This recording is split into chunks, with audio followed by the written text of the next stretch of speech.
What's going on? What's going on, y'all? This is Big Miz from the zoo, and I'm back with another story, y'all. And this situation takes place at Level 5 Camp, Ware State Prison in Waycross, Georgia. And this is for those who choose to get tattoos when you come into the prison system. And this is a thing, a lot of people get tattoos. Some people get bored and get tattoos if they got a tattoo as artist as a roommate, or they're gang affiliated, they just want to start getting tatted up, or they couldn't afford it outside in the streets, so they get loaded up. I'm talking about scarred all the way up, face tats, everything. And they have some real good artists in there too. Some real fire artists. I'm talking about super fire, real talented. But me, I was in the annex, right down the street from the main jail, and I ran into this dude, man. This dude named Hook. And it's because he had a hooked arm, or whatever type of arm, you know what I'm saying? He just had a hooked arm. His arm stayed hooked, and they gave him the name Hook because of that. And I noticed Hook would play around. He played around in the dorm a lot. You know what I'm saying? But I watched him do some tattoos on certain white dudes or whatever like that. And I was like, yo, he kind of fire with it. You know what I'm saying? I'm going to wait and see if he mess up on any of his tattoos before I really just tap in with him. And he was like 30 and 0. You know what I'm saying? So I was like, yeah. I thought it was a good time. I had extra food in one box, and then I just went to the store again for the whole thing. So I was like, yo, I'm going to fall off in his little cut and talk to Hook. And I told him, like, yo, I want this little sexy little chick, you know what I'm saying, with some flames going around her and stuff like that, wrapped around her whole body, but have her like exposed, like naked or whatever, but just put flames over her areas or whatever. Like, so what I was thinking, just for the back of my arm, you know what I'm saying, to cover up the back of my arm to go with the rest of my tattoo. He was like, alright. He putting together the needle, the gun, making sure it's sterile. He getting everything together, and I'm watching him. You know what I'm saying? And he actually had a picture of plenty chicks. You know what I'm saying? Nice little tattoo chicks. So I'm looking at it. I picked one, and boy, I think that was one of the worst mistakes that I made dealing with Hook alone. Not just the tattoo artists, because from that point, I only let lifers tattoo on my body. As they explain different stories, they tatted on me. You know what I'm saying? So all my tattoos are actually from lifers inside the chain gang. But I had this dude, you know what I'm saying, tattooing on me. And I'm like this, so I can't see what he got going on. I just feel the pain. I'm talking, I'm listening to music, I'm doing all the above while he going ahead and putting it together. And this dude knew that I was Muslim. He knew at the time that I was Muslim. He knew it very, very, very well. But he chose in his mind to think it was a good idea to have this lady on me, stuff covering up just like I asked him. But this lady was behind a cross. And he made the cross big as I don't know what. That was the most visible thing about my whole tattoo, was this big cross, this Christian cross that he put on there, emulating that I'm with this cross, or I wanted that on me. And I did not want nothing like that on my body. And this here to this day, I still have it. Yo, when he was done, or an officer had came in, matter of fact, and he had to put stuff up, he throwing stuff places or whatever like that, and we just chilling in the cut, trying to be normal. And when the officer, he looking around, he kind of suspicious, but we chilling. I know we was looking stupid, awkward, but he kept on pushing anyway. Like, yo, let me see your mirror or whatever. He got these little box mirrors or whatever. So I'm looking at it. And when I'm looking, I was like, hold up. So I'm going up and down my arm. Yo, when I saw this cross, I flung this man's mirror, got up, I was like, you gonna put a mirror on me? I said, yo, you gonna put a cross on me, man? A cross? I was like, man, fuck that. You know what I'm saying? I done put my hands on. He like, man, come on, bro. You know what I'm saying? This art, this that. I was like, yo, man, I don't want no cross, nigga. I was like, yo, I need my faith. I need him, and he kept talking like, nah, bro, nah. I was like, yo, I need my faith. You just wasted my money. You put a tattoo on me that I did not want. I know I probably should have told him more into depth, like, this is what I don't want, this is what I don't want, but he has common sense to know. So, when I told him, come on, let's go towards the back or whatever, and then he started going, like he was ready to fight. Yeah, I stole off on that man before we even got back there, man. Hit that, bow. I started hitting, boom, boom, boom. People yelling, making all this noise, and that's what they do over there in the annex. They just yell and get the cops involved ASAP. And they see me hooking off on this man while he trying to ball up and try to get himself together so he can try to fight back. I wasn't even allowing it to happen. You know what I'm saying?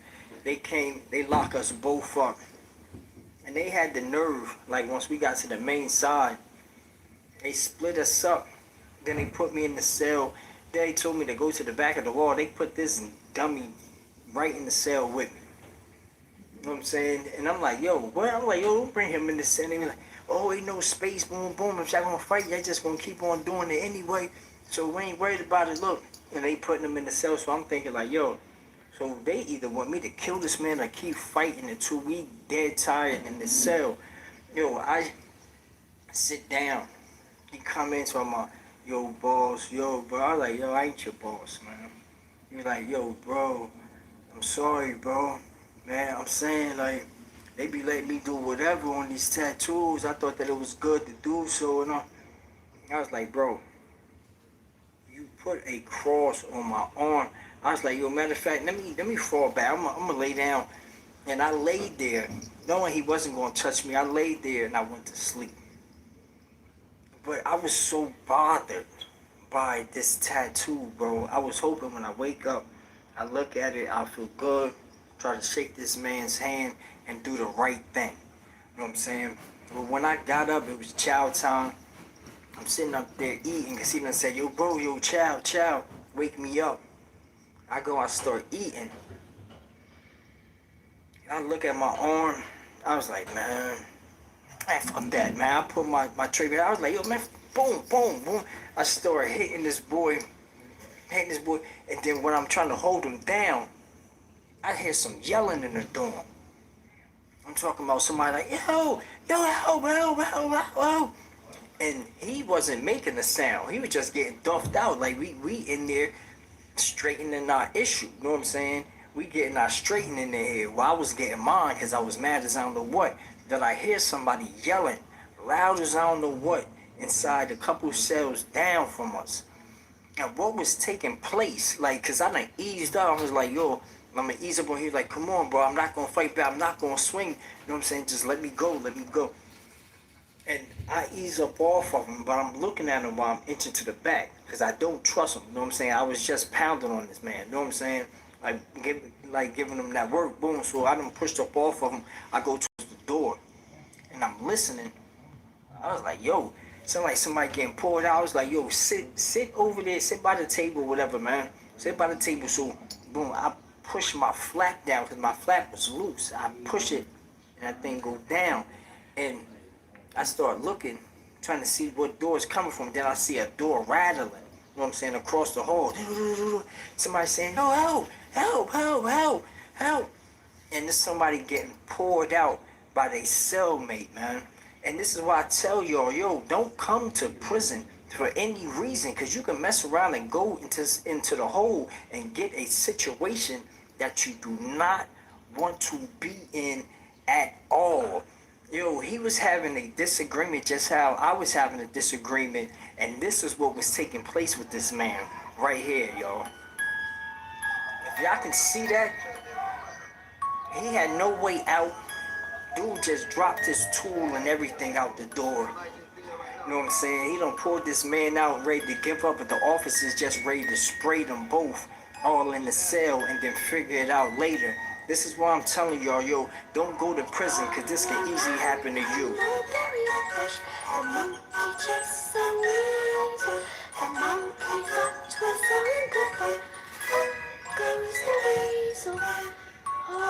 around the mulberry bush, the monkey chased the weasel. The monkey got up and let it slip. Up goes the weasel.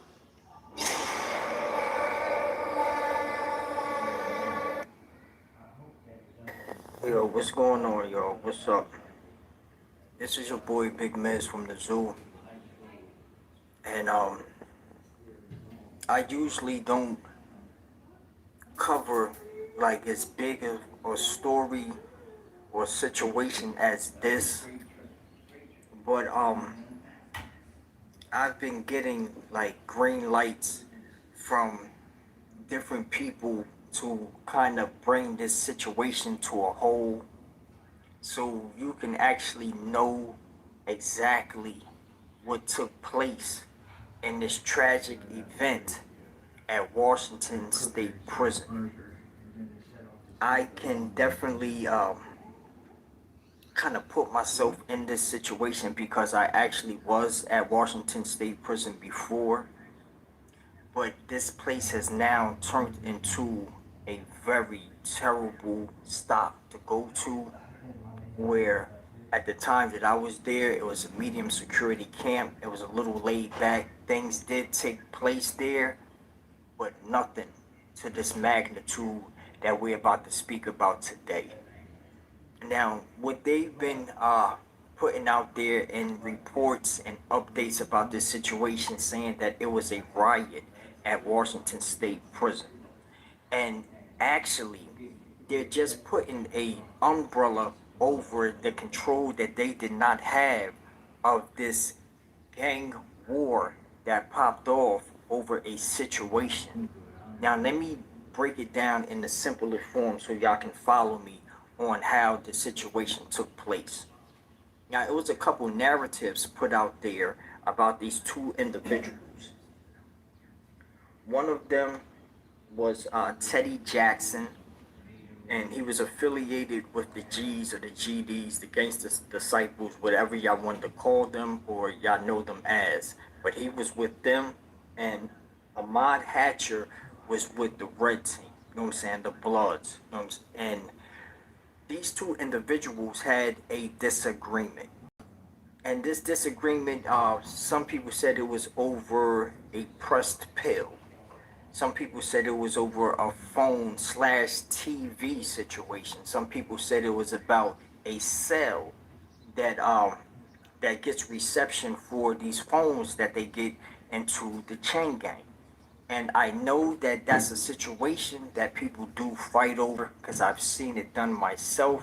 But these different narratives, it's not sitting well with me, but they did have a fair fight over a situation that they felt that they needed to get right about. And in this situation, the GD, the guy Teddy, and I have spoken to all these people's families. You know what I'm saying? So I got all these angles going, but I'm going to try to give it to you as sushi as I can in the rawest form. And this is what happened. My man Teddy got over on Ahmad inside of that fight, but they took it to another level. Those things came out and they started playing with them things, and my man Teddy took Ahmad's life. Yes, he unalived the brother in their scuffle, their situation. He got the best of him, and he did that.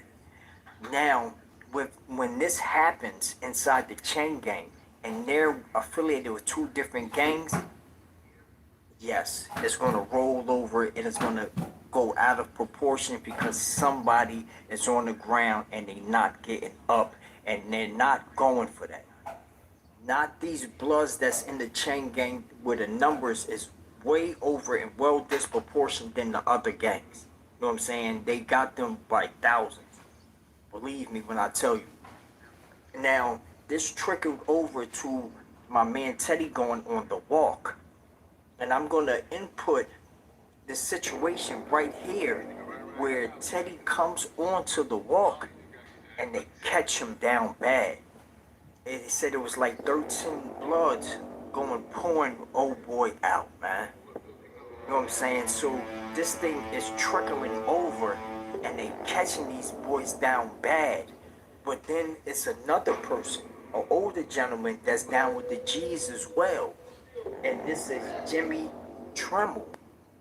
He sees the situation going down and the brother is about to leave in 3 days. Three. Listen to what I'm saying. He's leaving in 3 days. He's being a good Samaritan type of dude and going to help the brother from what he sees happening to him. And they take his life as well.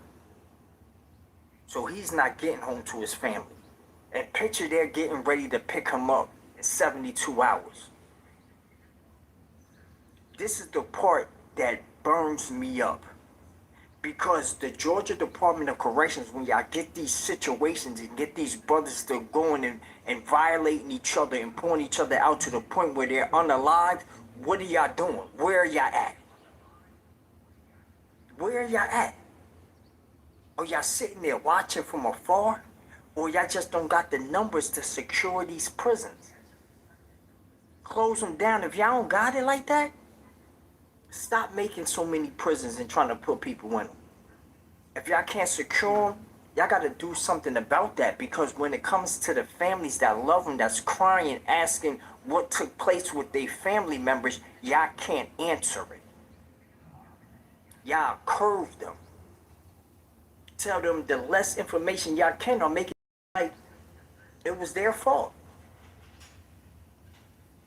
Like if they in there just unalive and so forth, y'all can't do nothing about it.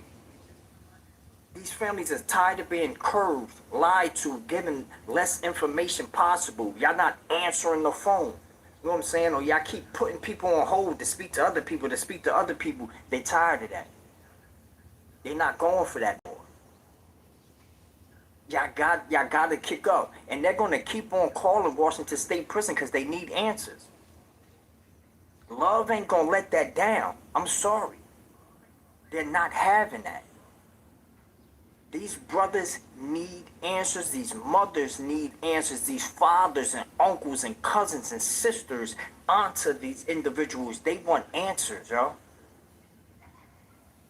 And they gotta take place. I hope this video reaches to Washington State officials, somebody in the GDC, to let y'all know that they're not having it no more. There's too many people being unalived in the folds of y'all security.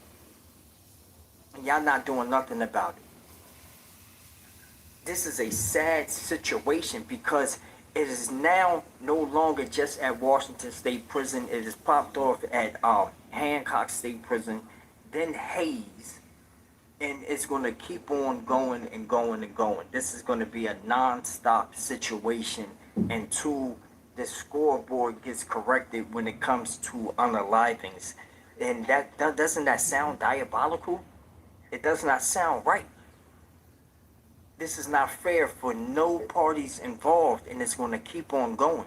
So that's why y'all locked all the level 5 camps down, because y'all know y'all can't handle what they got coming. Something needs to change. Definitely. And we just want to tell all the families involved of the victims in the situation that we have y'all in prayer. We're thinking about y'all constantly. And it's other people trying to get things together, forming a coalition to help change the things that's going on inside the Georgia Department of Corrections. I want to say to Kadia, Renee, you know what I'm saying, thank you for the green light and saying it's okay to display this story and speak this story out so people can know exactly what's going on in Washington State Prison. This is just the beginning story of what took place there, how it happened, and who was all involved in it. And the next thing is for the GDC to start giving out some answers. This is what we're looking for. This is what we're actually waiting on. Definitely. This your boy Big Miz from the zoo, y'all. I'm gone.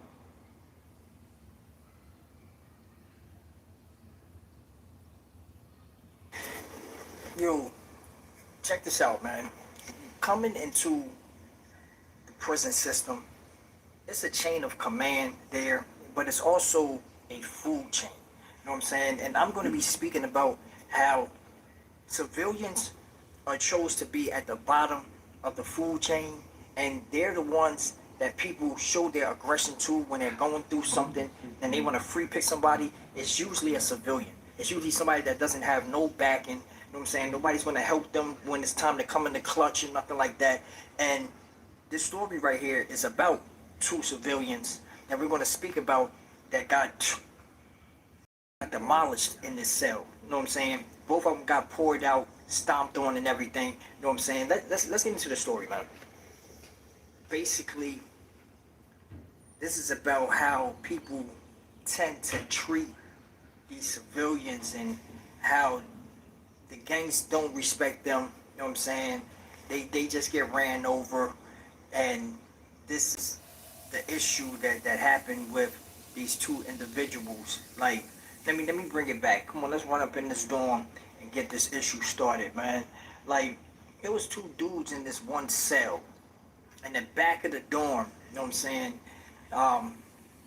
It was this dude named Bull, and then Lando. It was Bull and Lando. You know what I'm saying? Bull was a short, kind of like heavy set, stocky dude. You know what I'm saying? He been down for a minute. Bull had real dark skin dude. Like, chest poked out crazy as I don't know why. I don't know how this dude was that big. He looked crazy big, like a wrestler or something like that. And then Lando was like some like light-skinned pretty boy type of dude with the real curly hair. He would have it slicked down, like he would water it down and like brushing it to the back and be having it still or whatever. But these two dudes were cellmates and they was getting to the money. You know what I'm saying? They was getting heavy paper in there. These are the first dudes I saw really stacking bread and was sellies and would stick to the code. You know what I'm saying? And they were civilians too. So just remember that they do pick and choose in the chain gang. But if you got money, you got leeway. You'll have runners. You'll have crash dummies. You'll have runarounds, Maytags, everything. People will move for the money. It's a proven fact. You can ask anybody on any platform in the prison. If somebody got bread, he can get away with a lot of stuff, man. And I've saw a lot of crazy stuff people put a blind eye to because somebody got bread. But these two civilians that was in the cell, I saw them get their respect inside the dorm from the time that I was there. I actually came out the cell one day and they had one of these ghost face gangsters. Like this dude, I guess he didn't pay a debt, you know what I'm saying? It was taking too long. But they Suge Knight and Vanilla Ice this man from the on the top chair, holding him upside down by his ankles. Big Bull was holding him there and was talking to him, and Lando on the side like, yeah, you gonna pay that bread? And I saw that. I was like, oh, hell no. You know what I'm saying? I went back in. I'm not gonna be accessory to none of that. You know what I'm saying? I saw that boy over the ledge, upside down, trying to be still as I don't know what, scared as I don't know what. But that's how they was doing some of them guys in there too. You know what I'm saying? But we ain't gonna speak too much on the Ghostface gangsters. You know what I'm saying? They got a little rep for whatever they did, but it wasn't real heavy. You know what I'm saying? But look, I saw them get down in a couple different ways. I saw them stand up against a mob of a certain faction of gang, these two dudes, and they were real hesitant to even attack these two dudes. So I see how that can be a slippery slope. You know what I'm saying? But these guys, they were feeding the dorm real heavy, serving everybody, you know what I'm saying, on the lower level real heavy, and helping people in the other dorms as well. They was known in the compound for getting money. And sergeants knew, lieutenants knew. I think even the warden and them knew. But they would come down, and when they would come down and do inspection, I would see that the warden of care and treatment, where the warden of security be shaking these two dudes' hands. I peeped that before, like twice. We go shaking their hands, and I'm like, dang. Like, it's like that, yeah. It's like that. But after probably like a year of them straight running it up, yo, they got transferred. They got transferred on a Thursday. TNT, every Tuesday and Thursday is transfer day. And on this Thursday, these two dudes get transferred. I never saw two cellies before until then that was actually making money too. But two cellies in the same cell leave and go to different camps at the same time, same night. Never heard of it. Unheard of. But I saw it happen. I was a third shift orderly at the time. The officer came, tapped on their door, told them both of them getting ready to get shipped up out of here, get their stuff together, you know what I'm saying? They be back in a couple hours or something to get these dudes and all that. And they like, yo, hold up, where we going? Where we going? They causing the ruckus, like, where they going? Because they're uprooting from where they was planted deeply rooted, getting money across all boards, you know what I'm saying? And they had the foolproof room.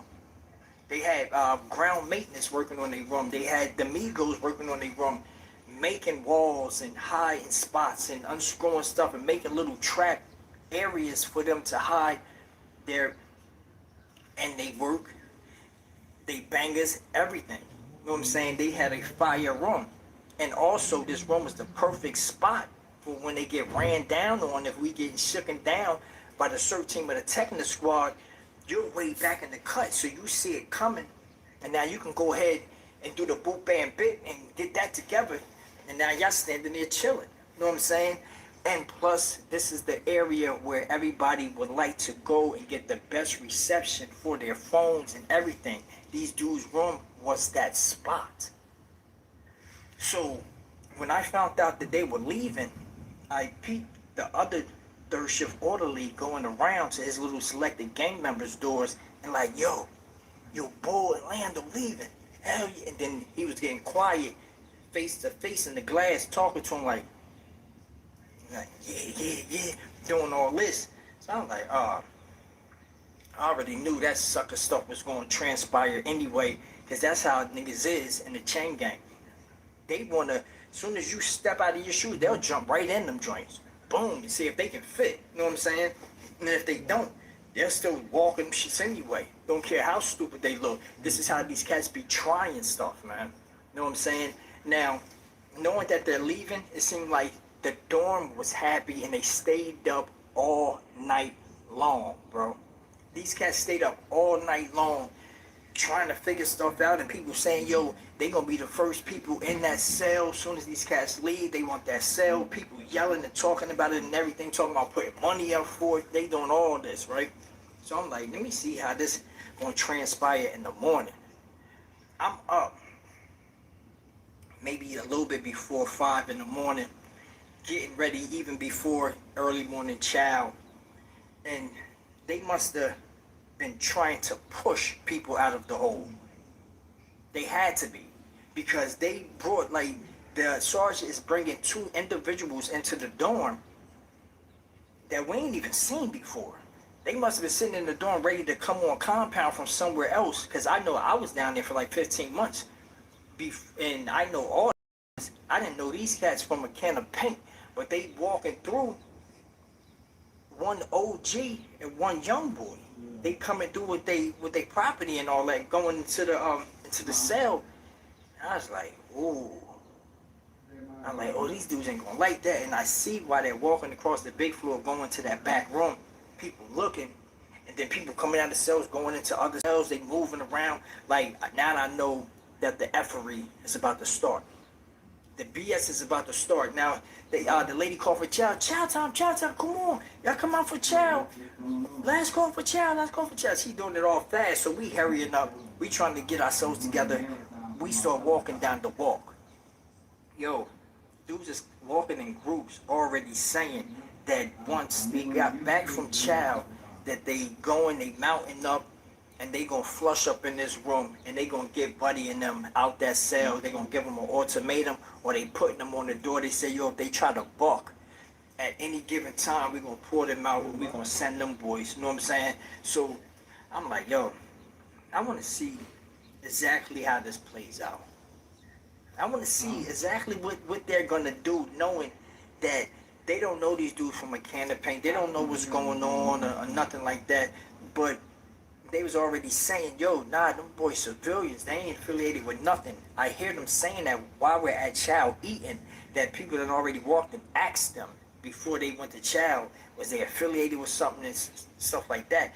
And they was like, yo, we just gonna smash Buddy. It seemed like the young boy might got some buck in him. We might have to go ahead and go and blitz old boy, right? So I'm like, man, this is that suckage that I don't like. Period. We going back around the walk. We getting into the dorm, and OG and the young boy, they did not go to Chow. They was getting their room still together. They was putting stuff together, and I see that everybody spread it out. They went to their cells, closing up their doors, not locking it, just closing it up. They getting themselves strapped up, getting their bangers and all that. They come back, they mount up on the big floor, and I could tell by that disposition, like you could see stuff poking out. One dude came with a coat with his collar lifted up, towel around his neck and all that, and they ready to go up in that cell. They start walking down there. I'm on the top rail, and I'm looking in that direction, and all I did was see homeboy open the door. Like, it's a whole bunch of wild little young blood dudes that went in there. You know what I'm saying? And I know that they be on the bullshit. I know this. You know what I'm saying? So when I heard, yo, what's up, shouty? That's all I heard. That's all I heard. And the situation was a messed up situation, bro. You know what I'm saying? Because these dudes had no backing. They didn't even have a chance because they already had it in their mind. We're going in there looking for you to buck. We're looking for you to say some words that don't equal up to how we're coming in here, and we're pulling out these things, and we're going to poke you up. We want to scare the life out of you. And I think if they would have went in there just clutching and like, y'all get up out of here, y'all get up out of here, y'all get up out of here, man, y'all get up out of here, like, and act like it was a problem, they could have put on the whole front. And I think both of them would have went to the door with ease. Especially the numbers that they came in. They came in with like 4 or 5 dudes. It was these 2 individuals, and you coming tooled up. And they not even looking for this situation to take place. They just got in the dorm. You know what I'm saying? And I heard that basically it was bad in the cell. I heard it.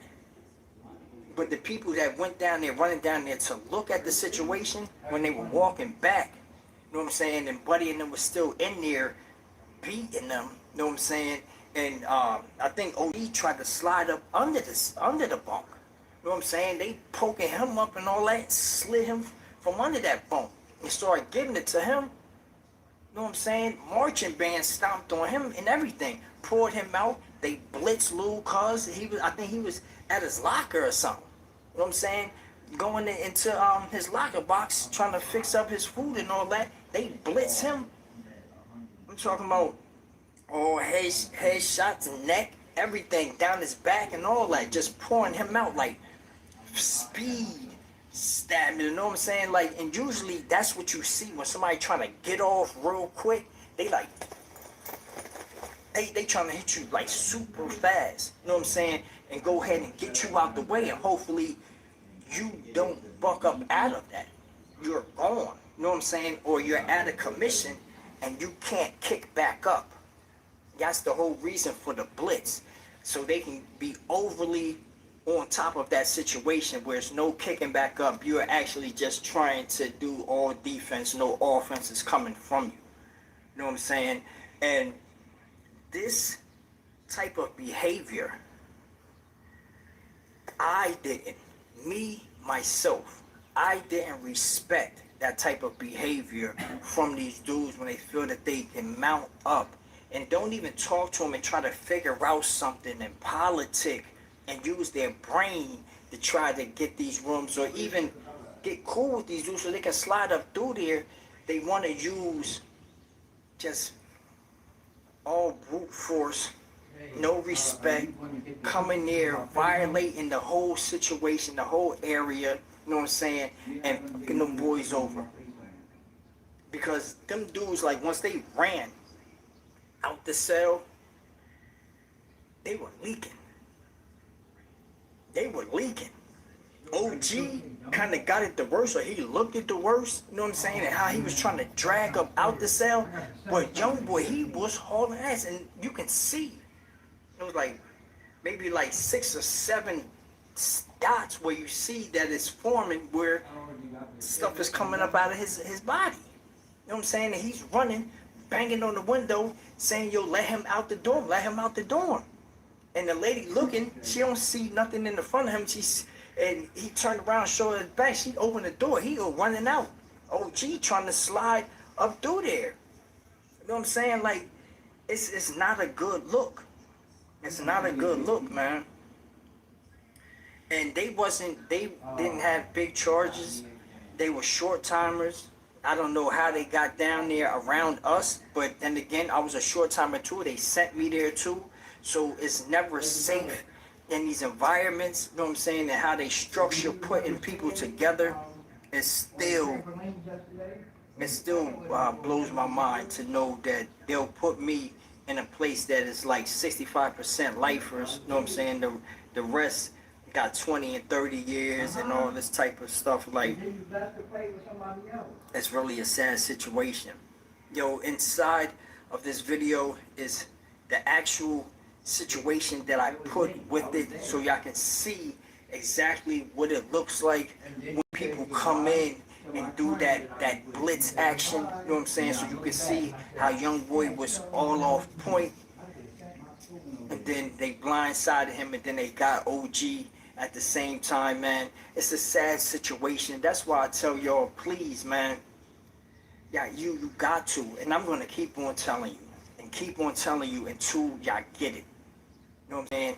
Don't do nothing stupid outside in these streets and find yourself in somebody's county jail, prison, or chain gang. Don't do it. That'd be the dumbest mistake that you could ever make. It's about to be 2026.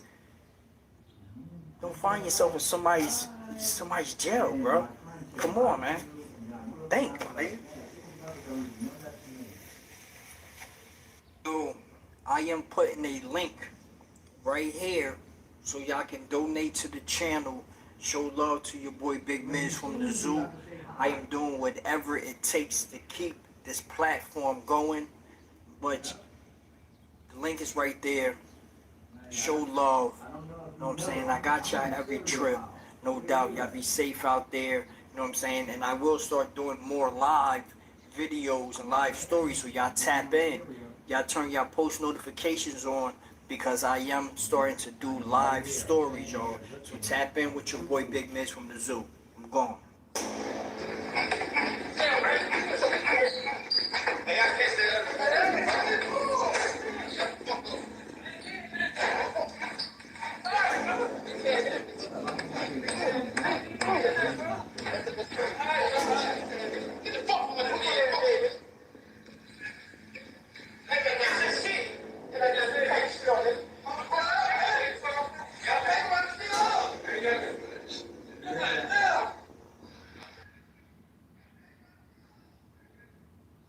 Yo, what's going on, y'all? What's up?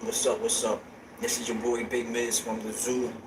And matter of fact, before I start this video off, let me just get this out the way. You know what I'm saying?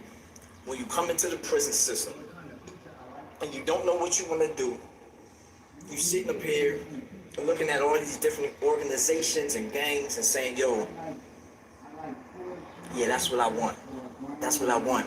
I want that type of protection. I want to be down with a crew. I want to be down with a gang, so I can be gang your head too and look like some type of thug through my whole bid. You know what I'm saying? This is exactly what you're going to get. Without further ado.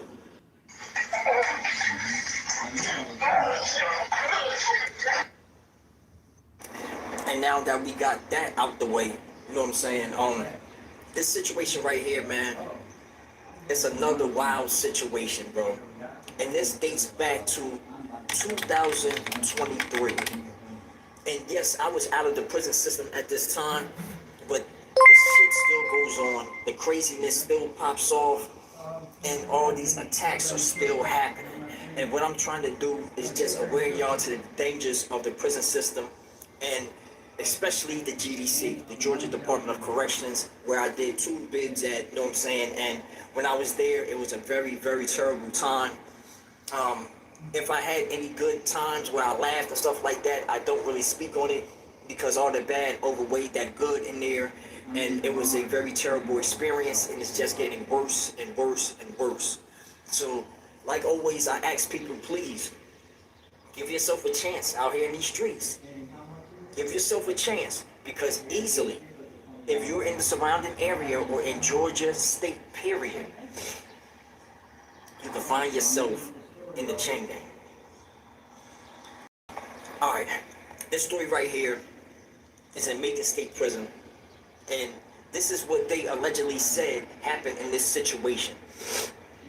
A Hispanic young individual was on the walk. He was going to the store, and it was some blood gang affiliates on the walk as well. And they say that these individuals was trying to get their stain. You know what I'm saying? And what I mean by that, they're trying to get a rep. They're trying to get more badges on their armor. They're trying to get their name up. They're trying to go up in ranking. They're trying to get some stain. They're trying to eat. You know what I'm saying? So anytime a plate is put in front of them, they are ordered to eat. You know what I'm saying? And this is what took place. And when it came to this certain Hispanic, they said this Hispanic did not get into too much of anything. He actually was like a quiet individual.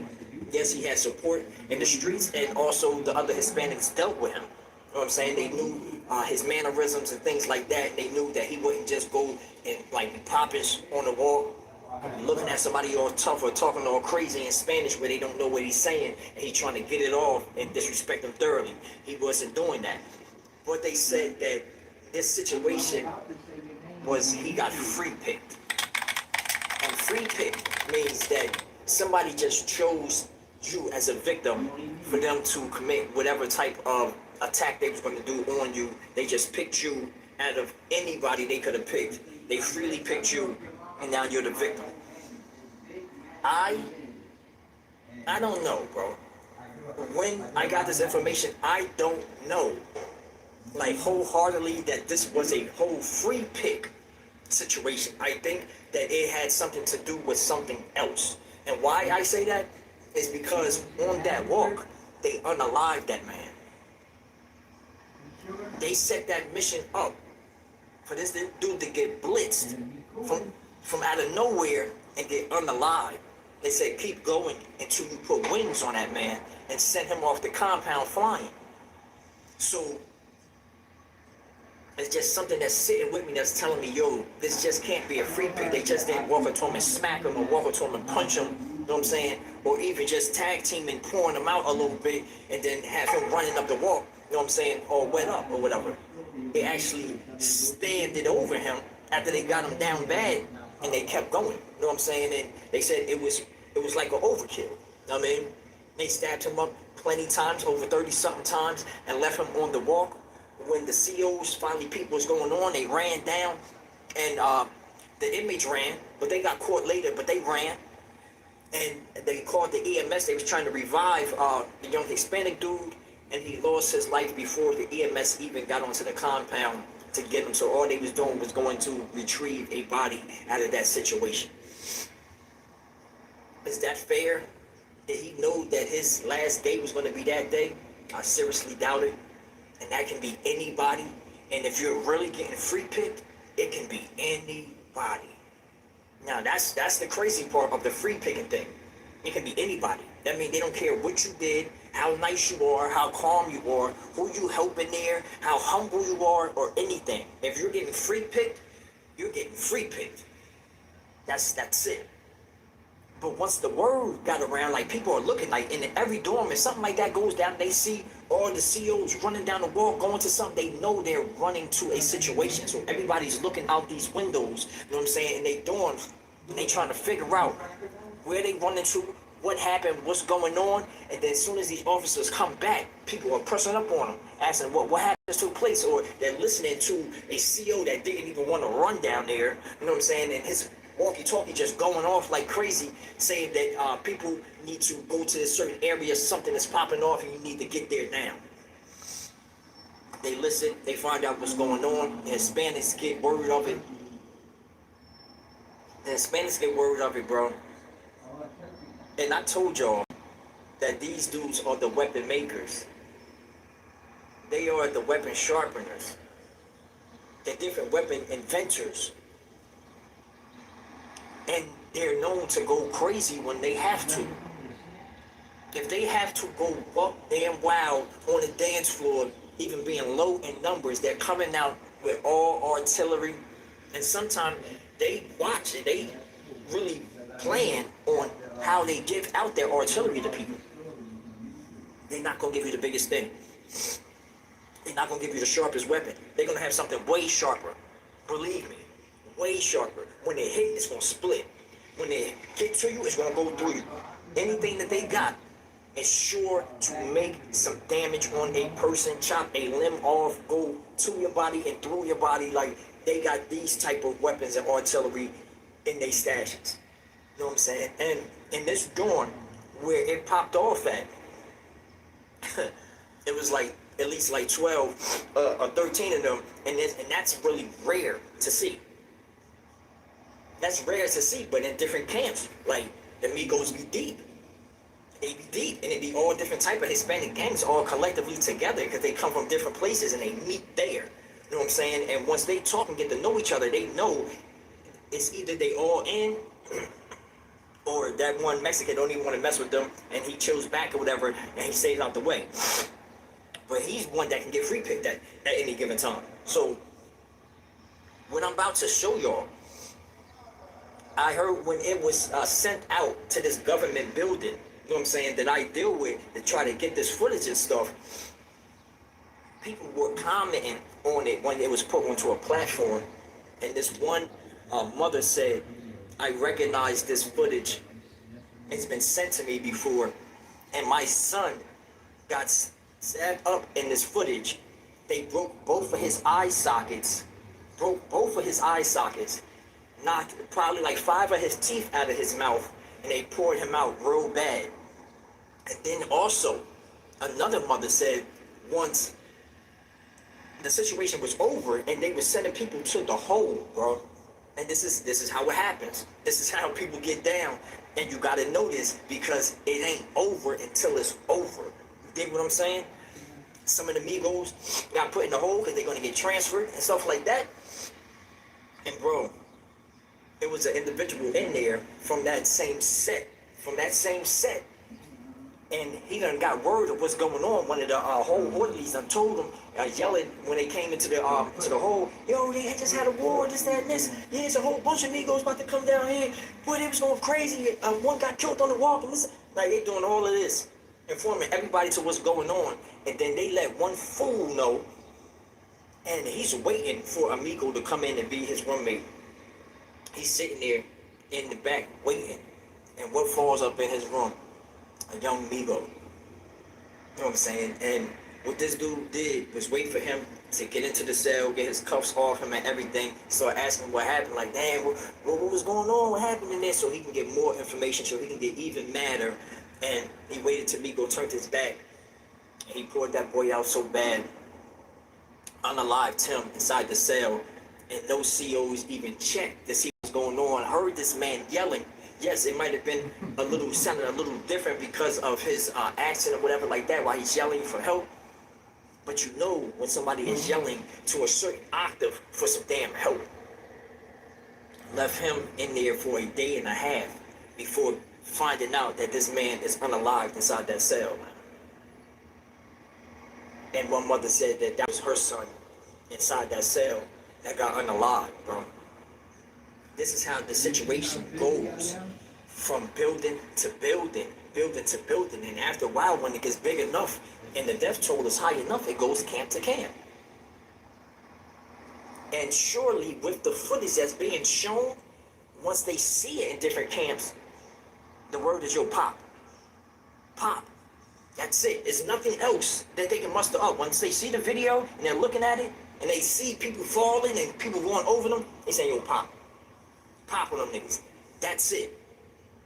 So, what I'm gonna say, like, also, when you look into this video, bro, you notice that there's no CO in sight. None. While they're running around doing each other in the worst way, no CO in sight. None. The security in these prisons are terrible, yo.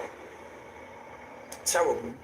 And when somebody actually paid attention to what was going on and saw how it's just crowds of people running from one side of the dorm to the other side, and everybody got long tools and objects swinging them, they called the search team to come in, and these dudes came in shooting, not asking no questions. They were shooting and shooting and shooting in there, and I think it's never going to change, man.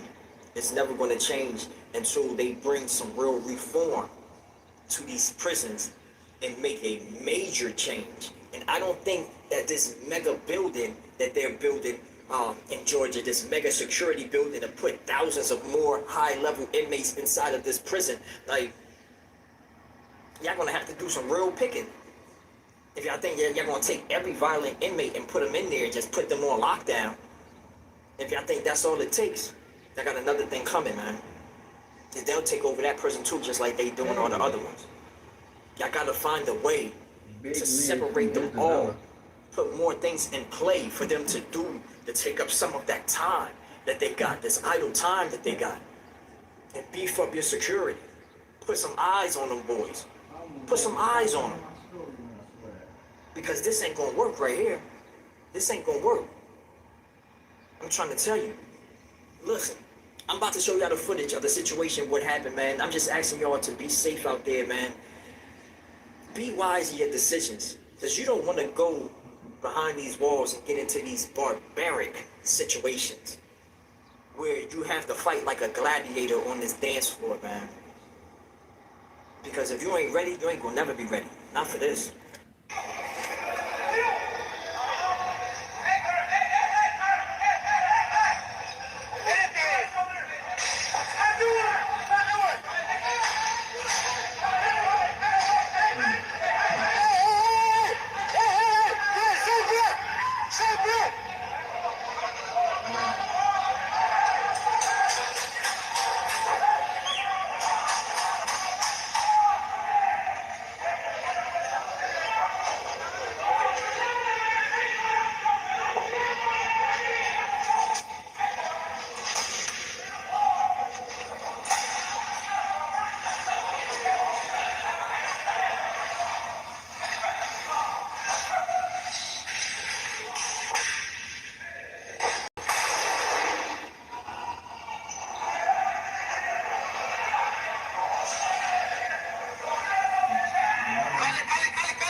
This is a shame. This is crazy. This is wild. This is diabolical. It makes no sense. They're killing each other. I don't care what walk you're coming from, what island, what state, what country, anything.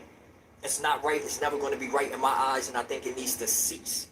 Please, as y'all see these videos that I drop, this is Big Miz from the Zoo. Y'all please like, share, and subscribe to the channel. Like, share, subscribe to the channel. I'm leaving a link for y'all to go ahead and help your boy out, you know what I'm saying? Donate to the channel. Help me support this channel a little bit more because I don't get compensated by the views or nothing like that. This link right here. Y'all be good. This your boy Big Miz from the Zoo. Yo, what's going on? This your boy Big Miz from the Zoo. And before I start this video off, man, I just want to say I'm worried about the chain gang. I'm worried about the people in there and them losing their lives. on a daily basis. And I hope they figure it out and find a way to bring this to a minimum, to bring this to a pause, to a cease. Because I can't understand how it got this bad and this merciful where they're being unalived on a daily basis. This footage that I'm going to insert here is going to be very disturbing, and it's just not right, man. It's not right, bro. It's not right. Yo, what's up? What's going on? What's going on, y'all? This is your boy Big Miz from the zoo, and I'm back with another story for y'all. And like, honestly, I'm not even gonna hold no punches and lie to y'all, man. And the more that I'm putting these videos out, and I try to give y'all more up-to-date videos on what's going on in the chain gang in the prisons today, and I find out how situations started, of what's going on, and how they came to like commence to start war over these situations, I'm starting to get angry about the videos, and I gotta sit for a minute and think about it. Like, do I want to display this? You know what I'm saying? But I got to put it in your face. I got to have y'all see what's going on and what's transpiring behind the G wall. What's transpiring in the GDC, the Department of Corrections. You know what I mean? This Georgia Department of Corrections, these chain gangs, they're getting diabolical. Like, I made a video before, you know what I'm saying? I don't know if y'all saw it already. It's named When the War Pops Off, and I'm showing y'all different moves on how you have to be flexible and use agility to get out the way from somebody trying to poke you from the side or whatever, or blindside you, or come with a machete or whatever to try to chop one of your limbs off while you're trying to move and shake and dodge. And when I saw this footage here, I was thinking like, yo, is they playing a game of tag or something? Because they're moving around so fast, they running around, they jumping, they moving, and then once somebody gets to somebody, they going at it, they hitting them, boom.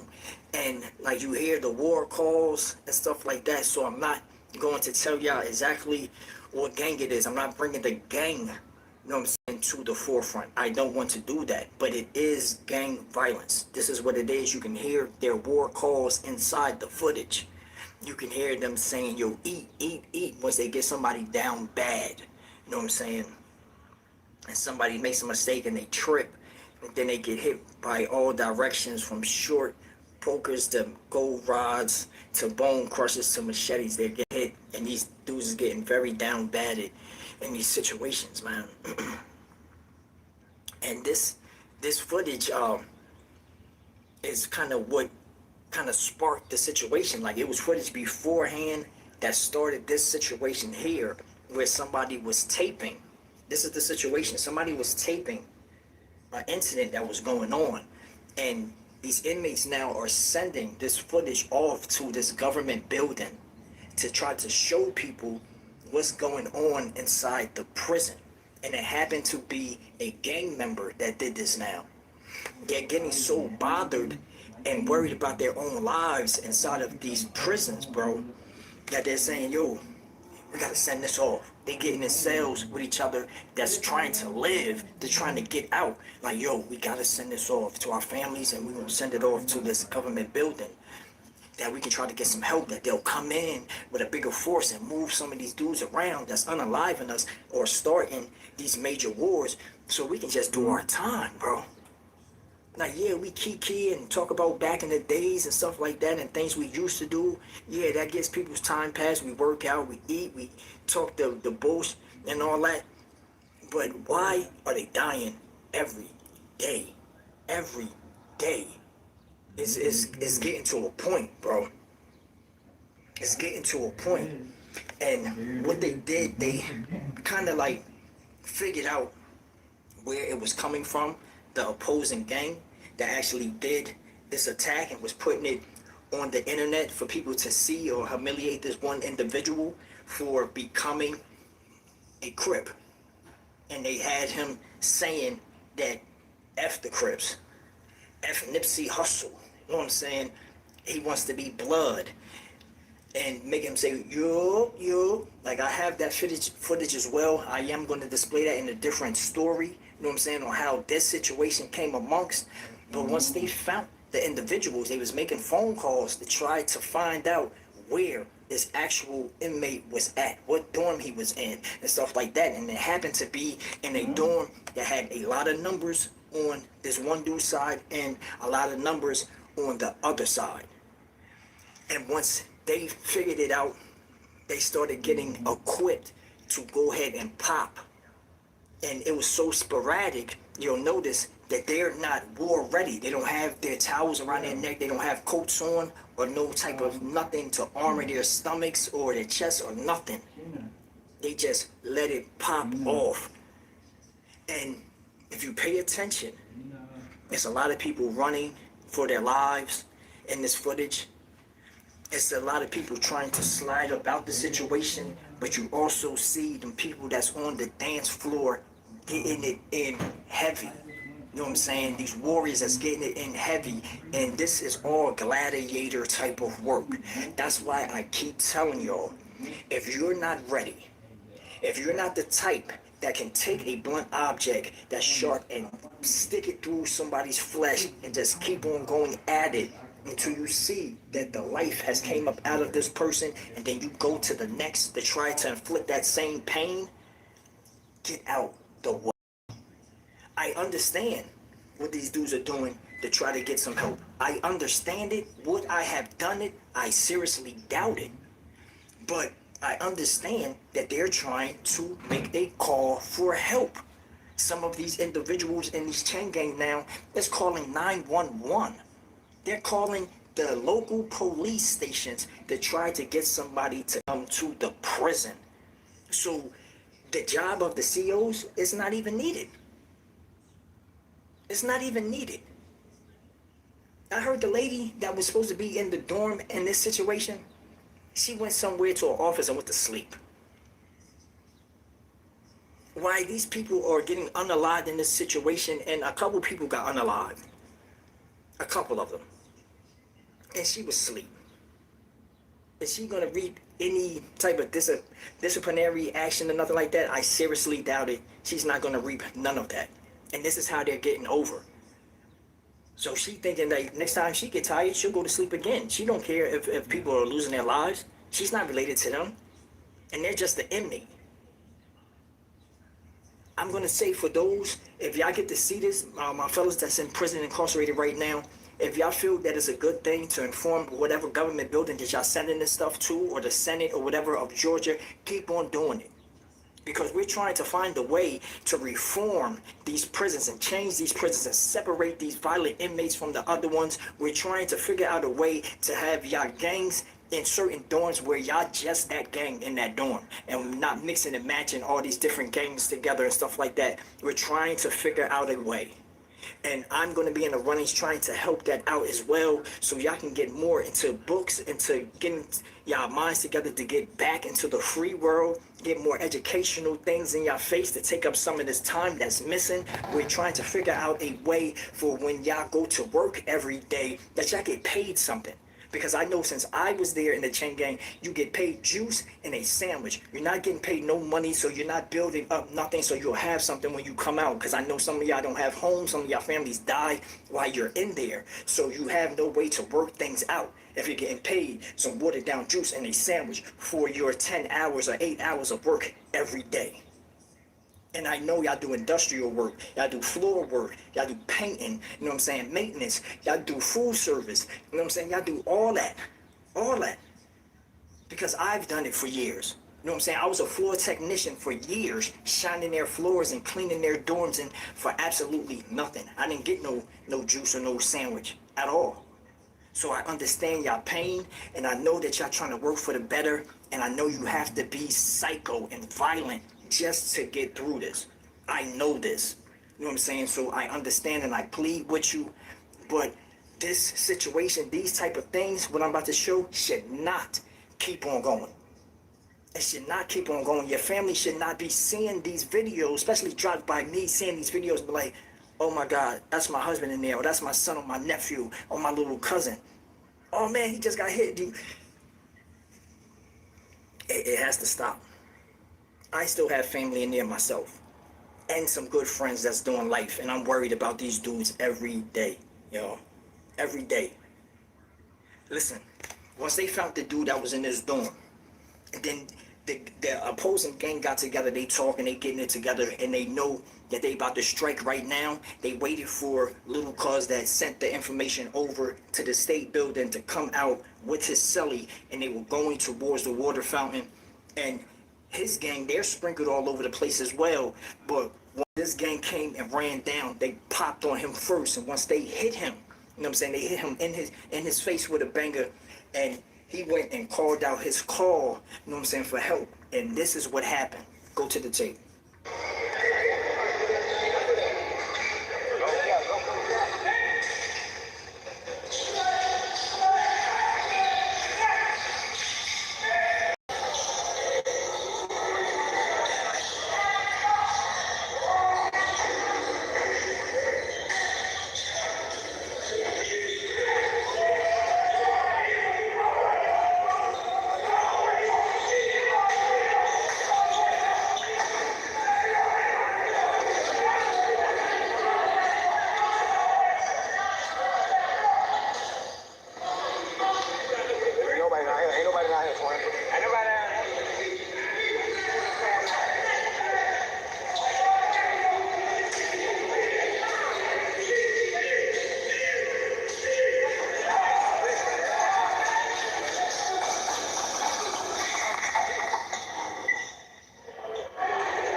Do y'all now see?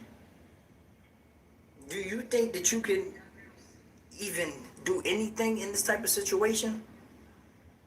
If you got something going on with your body and everything like that, you can't move as fast as they're moving and stuff like that, you're going to get down batted. That's going to be the day that your life ends. As soon as something pop off, you're going to be the first one off the map. It's just that simple. It ain't going to work out no other way. They know that you can't move like that. They're going to get you first and put wings on you. It's a sad situation. The chain gang gots to be stopped. This shit gots to get over with. It has to end. The war and the stupidity and the killing each other each day, it has to end. These short timers, they don't have to feel like they're pressured to go to war. But y'all making sure that it's possible. And I think that's where y'all going wrong at, man. This is just stupidity. And look, once again, look, once y'all see these videos, please like, share, and subscribe to the channel. Please like, share, subscribe to the channel. I'll leave it a link right here. You know what I'm saying? Please support me because I'm getting no compensation for dropping none of these videos. So please support the channel. This your boy Big Miz from the zoo. I love y'all. And please go check out my video, Why Did You Do This to a Child? That's a deep video. Y'all check it out. Peace, y'all.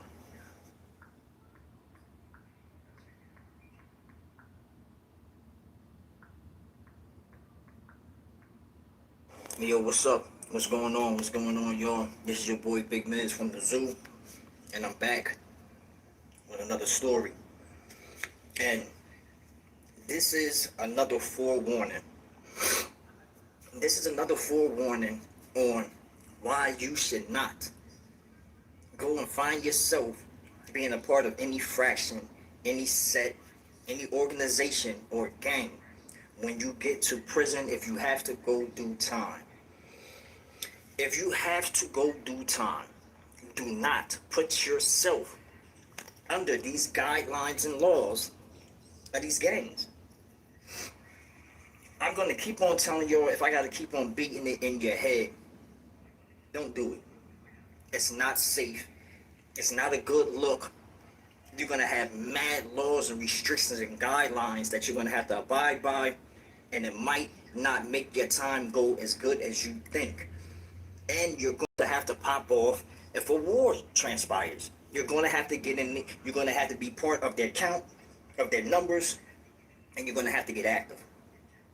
Some gangs are not caring how much time you have. They're thinking about the situation at hand and if they can beat the opposition. That's their whole thing. Yo, do we got enough numbers? Is everybody gonna go hard? Is y'all gonna go crazy? It's time to go crazy. You know what I'm saying? So, look, this situation right here even takes place at a medical facility, bro. These dudes supposed to be chilling, thinking about their health, trying to move through their time, get out safely, or if they're doing life, just navigate through the time that you're doing and the prisons that you're going to. Stay out the way, try to make yourself a better person, and come out how you're going to come out, or rest easy knowing that you changed your life and you found yourself in a better place, or got in contact with your higher self, or even the Most High, trying to get together with God. They're not doing that. Their minds are stuck on this literature and this lit, and passing it on to the next people, or the younger and the more impressionable people. And some cats ain't doing it right. You're not thugging right. You're not getting your gangster on in the right way. This one dude right here that I'm speaking about, we just gonna call him L. L chose to get online and be talking on the chat line to different people, and he got with this one girl that was she was hazardous to his health. Let me just say that. Because she wanted to know more people and more about this gang and the stuff that he's spitting. He trying to throw all his lit out there to her, saying all this. And then she started liking him even more. And this man starts to capping. He starts to capping, and he on the phone with her, saying certain things to different members or whatever like that, making them go do stuff, talking a little bit heavy. Like, he made his situation real heavy. If y'all understand what I mean by that. He made his situation real heavy because he was talking heavy. I mean, like, he was up in rank and all that. And the more she contacted this individual, the more she got to know him and things of that nature. She wanted to know more of his members. She wanted to know more people. And he's sitting up here pillow talking with this broad, all off the Bombays and getting right, drinking liquor and stuff like that. This little, like, clear moonshine type of shit that they make up in the prison. And this dude gets to talking real spicy, saying that he run this and he run that, he got this and he got that, doing a whole bunch of lying and capping. And once he said that he was a certain rank, she kept that. She kept that in her mind. And as other people was tapping in on this same chat line, other people was meeting this bro. And they from the same prison, the same gang. And they listening like, who? In our prison, who are you talking about? And I don't want to say the nicknames that he was saying or whatever, who he was, because that'll automatically tap in to his gang. And I'm not glorifying his gang or putting them on Front Street where they'll be like, oh, damn, they vicious, they raw. None of that. Because this was not a good look, how they chose to handle this situation with this man. Not pulling him to the side and say, yo, bro, whatever you're doing or betraying online and stuff like that, don't do that. Yeah, that's not a good look. Like, to be for real, we heard you said this, that, and the third to this one young lady on this chat line. Breathe easy, bro. For real, or you might get violated, stuff like that, so you need to calm down with that. No. They chose to start handling him a certain way. And what they do, they always eat their words. They start finding ways, like this dude had his family sending him stuff in. He was pretty good, just like some inmates be good with their family through the years. You know what I'm saying? Until they start doing some BS and start going in their pockets too heavy and start like playing them and looking at their family like this is just like a dollar sign.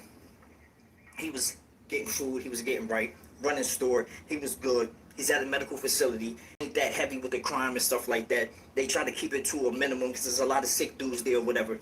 But it's also some back in the day chain gang dudes there that got these wounds that got too infected and this, that, and the third, and some limbs are awesome. Like, it's a lot of stuff going on at this prison. And what I'm going to show y'all is this dude's ending result and how they always go to start recording you and they want you to denounce the gang. They want you to denounce the gang while they're beating you mercifully, beating you and kicking you and probably pouring you out, and they're telling you to say, I am not such and such no more. I am not such and such no more. And I know it gets tiring. You're scared to even say words because they're punching you and kicking you in your mouth, and they might rock your shit and break your jaw while your mouth is open and you get a clean hit or a clean kick. Bang! It's gonna snap your shit. It's gonna snap it. And they're looking for you to say the words. I'm not such a pain. This is what they're doing. They want to inflict pain and they want you to denounce the gang. They want to put it online to show whoever meets you next. It's some footage out there with your face on it and you're denouncing this gang because you done did a terrible mistake that they didn't sit down and talk to you about and give you some knowledge on and tell you what not to do and you should not do this. They actually violate you, humiliate you, get you to a point where you're looking at the footage later on if you make it out of that situation. Did you hear that? If you make it out of that situation. Some people don't make it out.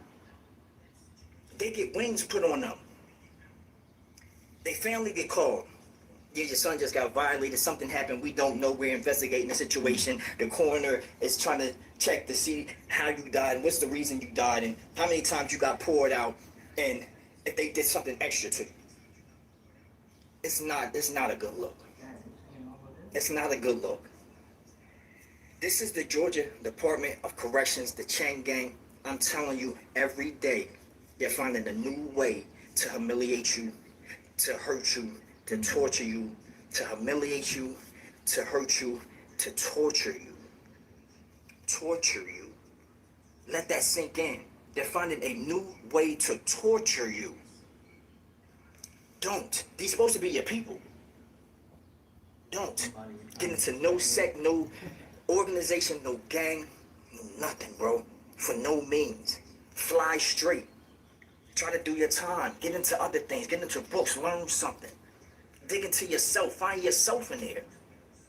Don't find yourself in this type of position, bro.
This is why.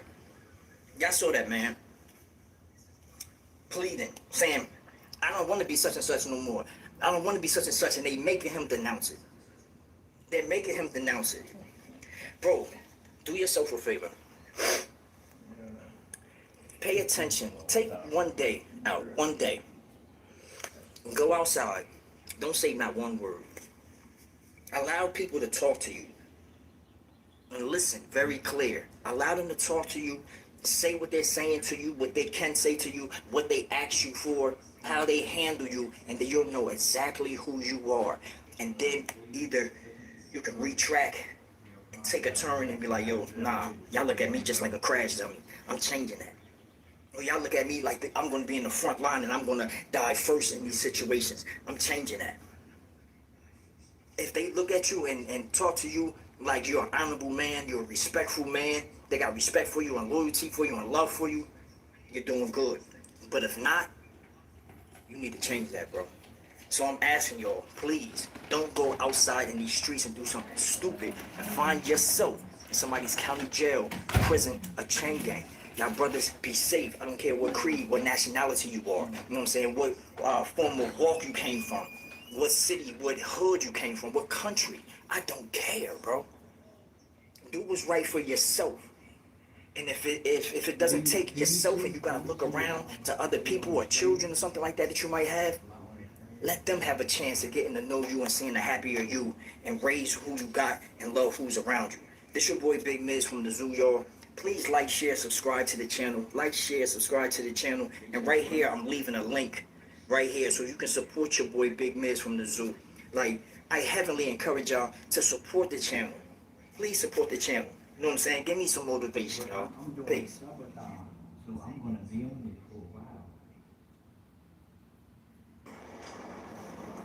Yo, what's up? What's up? What's up? What's going on, y'all? This is your boy Big Miz from the Zoo. And I'm back. I'm back with another story time for y'all, man. This story right here, man, like, it just came off the cuff. I woke up and thought about this situation, and I had to go and find the proper footage to insert into this video so y'all can even get your heads wrapped around how crazy and active this day was that we had inside the chain gang. And this takes place in Valdosta State Prison.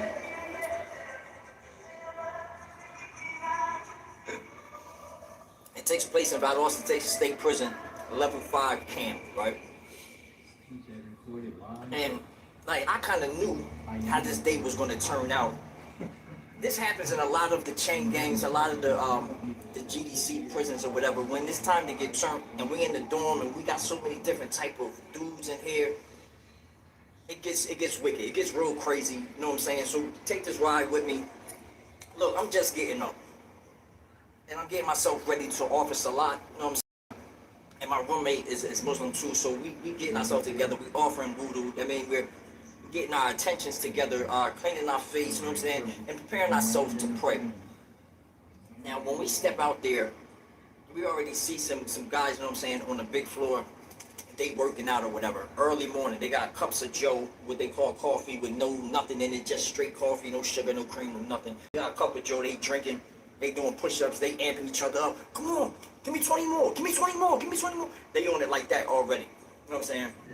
Usually, Fajr prayer, it be kind of quiet, you know what I'm saying, in the dorm while we doing Fajr, but it's pretty turned up right now. So we offering Salah, we salam out, we get up, and the brother's like, yo, what we doing today is we making a pocket, like, is we gonna put together on, you know what I'm saying, something to eat. So we like, yeah, let's do that, you know what I'm saying? It's Friday too, we got Jumu'ah, everything going on, so well, they already started telling us to prepare for chow or whatever. So she called me, prepare for chow, y'all get ready for chow, y'all up next, y'all get ready because I'm only going to call it once. So we're like, all right, boom. We're going to get ourselves together. Now, when we go in there, we marching down the walk, everybody talking, grouped up in their groups, you know what I'm saying, how the chain gang do. And we're walking to chow, and we're like, yo, what we having? And I think it was like pancakes and sausage or something like that. We had a good breakfast going on. So people was amped off that. Niggas is happy off that. Yo, we got this. Everybody eating. We get back into the dorm. Niggas like, spades tournament. Yo, put your name on the paper, spades tournament. Now, they usually do this. Like, if it's a spades tournament, somebody is funding it, I mean, for a cash prize at the end, cats is tapping in. Everybody signing their name, getting their partners or whatever, who they think that they can, like, rock with, and they going at it. And they saying the spades tournament is going to be going on. Right, damn near like we had Jumu'ah, they gonna be doing the spades tournament. So the day is starting, people is moving around, walking, opening doors, like, yo, you gonna play with me? Yo, come on, put your name on the list, And like, what you talking about? Like, yo, nah, nigga putting up $25 for each winner, like $50, 25 a piece. I'm like, oh, boom, cats are getting up, they running, putting their name on the list or whatever like that, right? And when the shift changed, we had a little bucket. She was a street bucket. She be eating it off the bone. She be watching everybody. You know what I'm saying? This an old nasty little chick too. You know what I'm saying? She a dirty little broad. Like, if she don't like you, she'll get you up out the dorm. She'll write some fictitious stuff about you, get you up out the dorm. Or she'll be getting people to fight each other and all that. Cause she be eating it off the bone, and she rock with the these mad jackers. She rock with them. You know what I'm saying? Never really met so many women that just rock with them, but she rock with them. She eats it off the bone. That's what they call it, eating it off the bone. She does that. Now, she got them fired up for a minute. It's like 5 of them in the dorm that be going like crazy hard. That like they together with this, they go stupid wild. They sit up there taking turns, like they running the train on her, slapping hands and all that. Like, ooh, she fine. Like they really just tapped that. This is what they on. Like, boy, ooh, I was locked in, she was locked in, boy, she was eating. I'm talking about, I'm feeding my nigga. Go get right. Niggas running like, ooh. Niggas running up the steps. I'm talking about super fast to go get their kids and go ride on her. This is how it gets. You know what I'm saying? This is how this day is going too. It's turned up. Now I'm in the cut, looking like I step out the door. I'm looking, see everybody active. They moving around. They doing stuff or whatever. I go back in the cut. I'm listening to my music. And I'm just vibing out. You know what I'm saying? And I'm wondering, like, after Jumawall, how this day is gonna be. You know what I'm saying? I'm hoping that it don't get too crazy, where cats get too wild or whatever. But I'm like, yo, it's whatever. I started putting some bombs together or some Kool-Aid, like fingers of Kool-Aid. That's a glove with the product inside the glove, whether it's Kool-Aid or coffee inside the glove. I'm putting some of them together because I was selling some of them at the same time. You know what I'm saying? Poor man hustling for real, but it keeps you afloat. Getting extra soups and stuff like that you can use for miscellaneous things or whatever. So I'm sitting up there doing that and also putting some together on the side, for some Bombays for later on after we eat. Now, time is flying past. I think they was coming off the small yard, cats yelling and arguing, all that, like, and there's two groups. It was the GDs and the Bloods. They was arguing. They was all playing basketball, but everybody is good in our dorm, but they still in an uproar. Like, nah, nigga, you cheated, nigga. You elbow slice. He had that last point. Y'all already know, man, fuck that.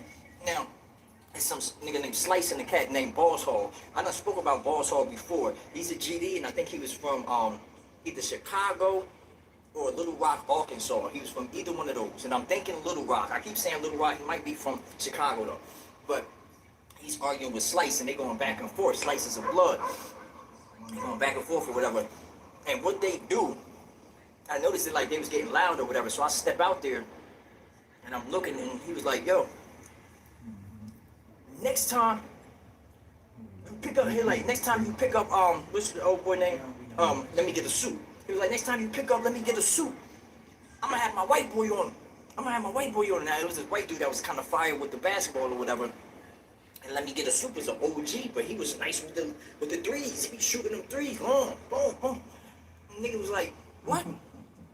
You gonna get who? Like, come on, that trash ass white boy, he don't got no heart in the paint. Like, he probably can play with a sucker on, but in the paint with us, nigga ain't gonna make shit. He's like, you crazy as hell. He'll get up on, let me get a suit. He's like, oh, you think so? He's like, yo, let me get a suit, come here, my nigga. And he holding him, and he talking to him like, yo, he's talking about white boy that just came from Macon, talking about he better than you.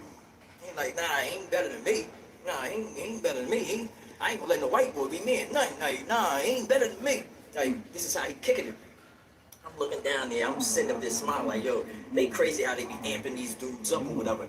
And the conversation started escalating more and more to the fact where they didn't grab the white dude come out there, you know what I'm saying? He a shot out looking dude too. And he telling them like, yo, you think that you can play against him?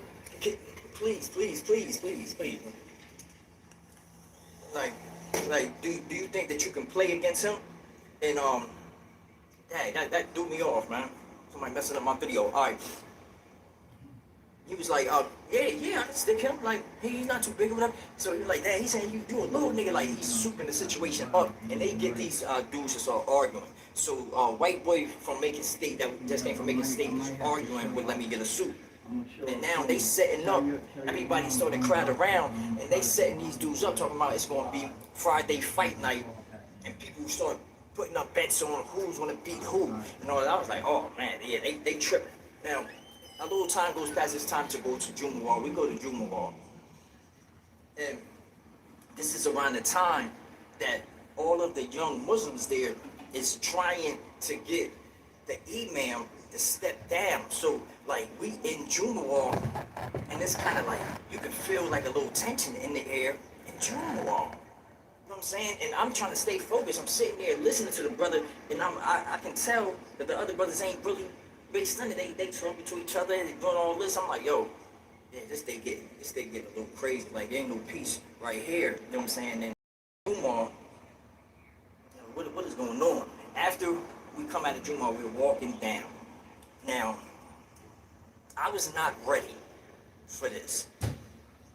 They must have already done pulled Oswald about the cut, and he started giving people some K2, right? Now he want everybody on this so he can control the whole dorm. This cat's gonna be all wigged out and looking crazy, you know what I'm saying? Like they skied away, they out of their body type of like. But these dudes is like, bro, when we come into the dorm, I'm walking in, towel over my shoulder, or prayer rug over my shoulder. I'm talking to the brothers, and I see people all standing by this cell, and they like, yo, look at these niggas, man. Yo, hold on. Record this, bro. Man, please don't do drugs, man. Look at this shit, man. All these bitches in here laid out in this bitch, man. The fuck? Hey, y'all gotta get the fuck out my room, bro. Oh. That bitch better not throw up in here. I don't even know why I came to my room. Beat this shit. Look at his mouth. You about to throw up. You about to throw up. I don't know why I came to my room, man.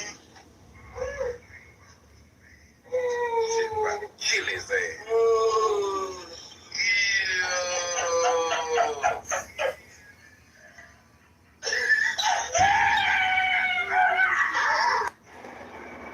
And now we got this going on. And this is a disclaimer. Please do not come to the chain gang and get the habit of doing any type of illegal substance or this imitation drugs and stuff like that. It'll have you going. You can lose your mind. You lose your respect as soon as you're on it. They're going to tape you. You're going to look crazy, bro. You're going to look crazy. I know they're not going to live that up. But boom, so as we just saw that, now we walking around in the dorm talking. I'm talking to one of my bros. I'm like, yo, these niggas is crazy as hell, man. Like, yo, old boy, what's old boy name, man? Dang, I done forgot. I mean, oh yeah, Boss Hog. Old Boss Hog. I'm like, yo, he be having these dudes on lock with this drug thing, man. Like, that's crazy as hell. He was like, yo, he giving it to him for free though. Like, this is how he be charging the dorm up and having everybody go crazy, you know. I was like, yeah, I see it, but never me. Always them, never me. You know what I'm saying? Boom, we done shot upstairs. And you hear, yo, come on, everybody, come out here, everybody. Now, everybody is crowding up in the circle. I look straight into the booth. This girl is like this. She trying to look, but she's not gonna do nothing. She's just being nosy. She's not going to do nothing. She's not calling no code. She's doing none of the sort. Everybody's getting in a big circle. Cats putting their coats on, some got their coats off, some sitting there with net bags full of soups. They got soups like stacked on the floor in a circle. You got honey buns, you got chips, beans, refried beans sitting there. Like, you got all the stuff all in a circle.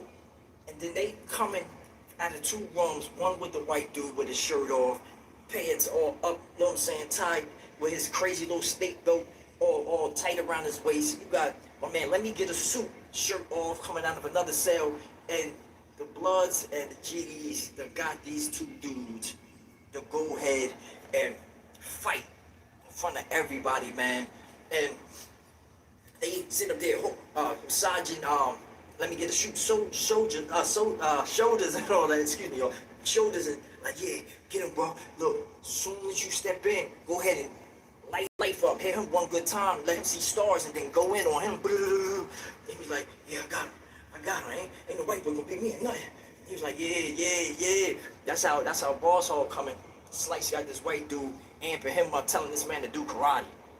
He telling this man, yo, do karate. I'm like, yo, come out like this, go with a kick or something like that, then go with an overhand right. Like, kick, go with an overhand right. If you got to, sweep him or something, knock him off his feet. And this white dude sitting up there shaking his head, yeah, and all like, yeah, he gonna do that. I was like, yo, when this shit start, it is what it is. Niggas is tallying up, they bet. They sliding stuff over the floor to each other like, all right, put that together. That's 15? That's 15 right there, bro. Come on, bro. That thing looking a little light. He like, man, come on, it's 15. Boom, throw a bag of coffee on it. He's like, all right, that's a bet. Like, people is betting all around before they start. Now, it's a little silly nigga that come up in the middle. You know what I'm saying? Real playful ass nigga. He's standing there like, okay, on this side we got, let me get a soup. On this side we got white boy making. We gonna see what it's hitting for. Let's get ready to rumble. He doing all this extra shit. I just want to see what's going to take place. Yo, when this dude did like this and backed up, these dudes started going at it, bro. And this shit looks so funny, man. Listen, I'm gonna tell y'all, don't be somebody else's good time. Like, don't let nobody jail off of you. Like, for you to go through stuff or fight or get your ass kicked or humiliated or on drugs and they taping you or you're playing certain games and stuff like that and you look weird doing it and they're taping you, putting you on the internet, don't go out bad like that, man. Don't go out bad. Because they're looking for a way to go viral nowadays inside these prisons and they're gonna put you in it. You looking crazy in the game, they're gonna put you in it. If you was doing real good and then you done fell off and looking all crazy in the game, they're gonna put you in it. Make sure you stay down. Stay to yourself. Do your time and go. If you don't even like the dorm, if you ain't feeling the dorm and you see that it can get too much and out of hand where you can't handle it, move around. It's okay to move around. You don't have to answer to nobody, bro. You don't have to answer to nobody. I'm pretty sure White Boy Macon was like 38 years old at the time. And my man, Let Me Get a Suit, was like 42 years old, man. These are somebody's fathers, uncles, brothers, you know what I'm saying, dads and all that, man. And this is their outcome. This is what they did. Go to the tape.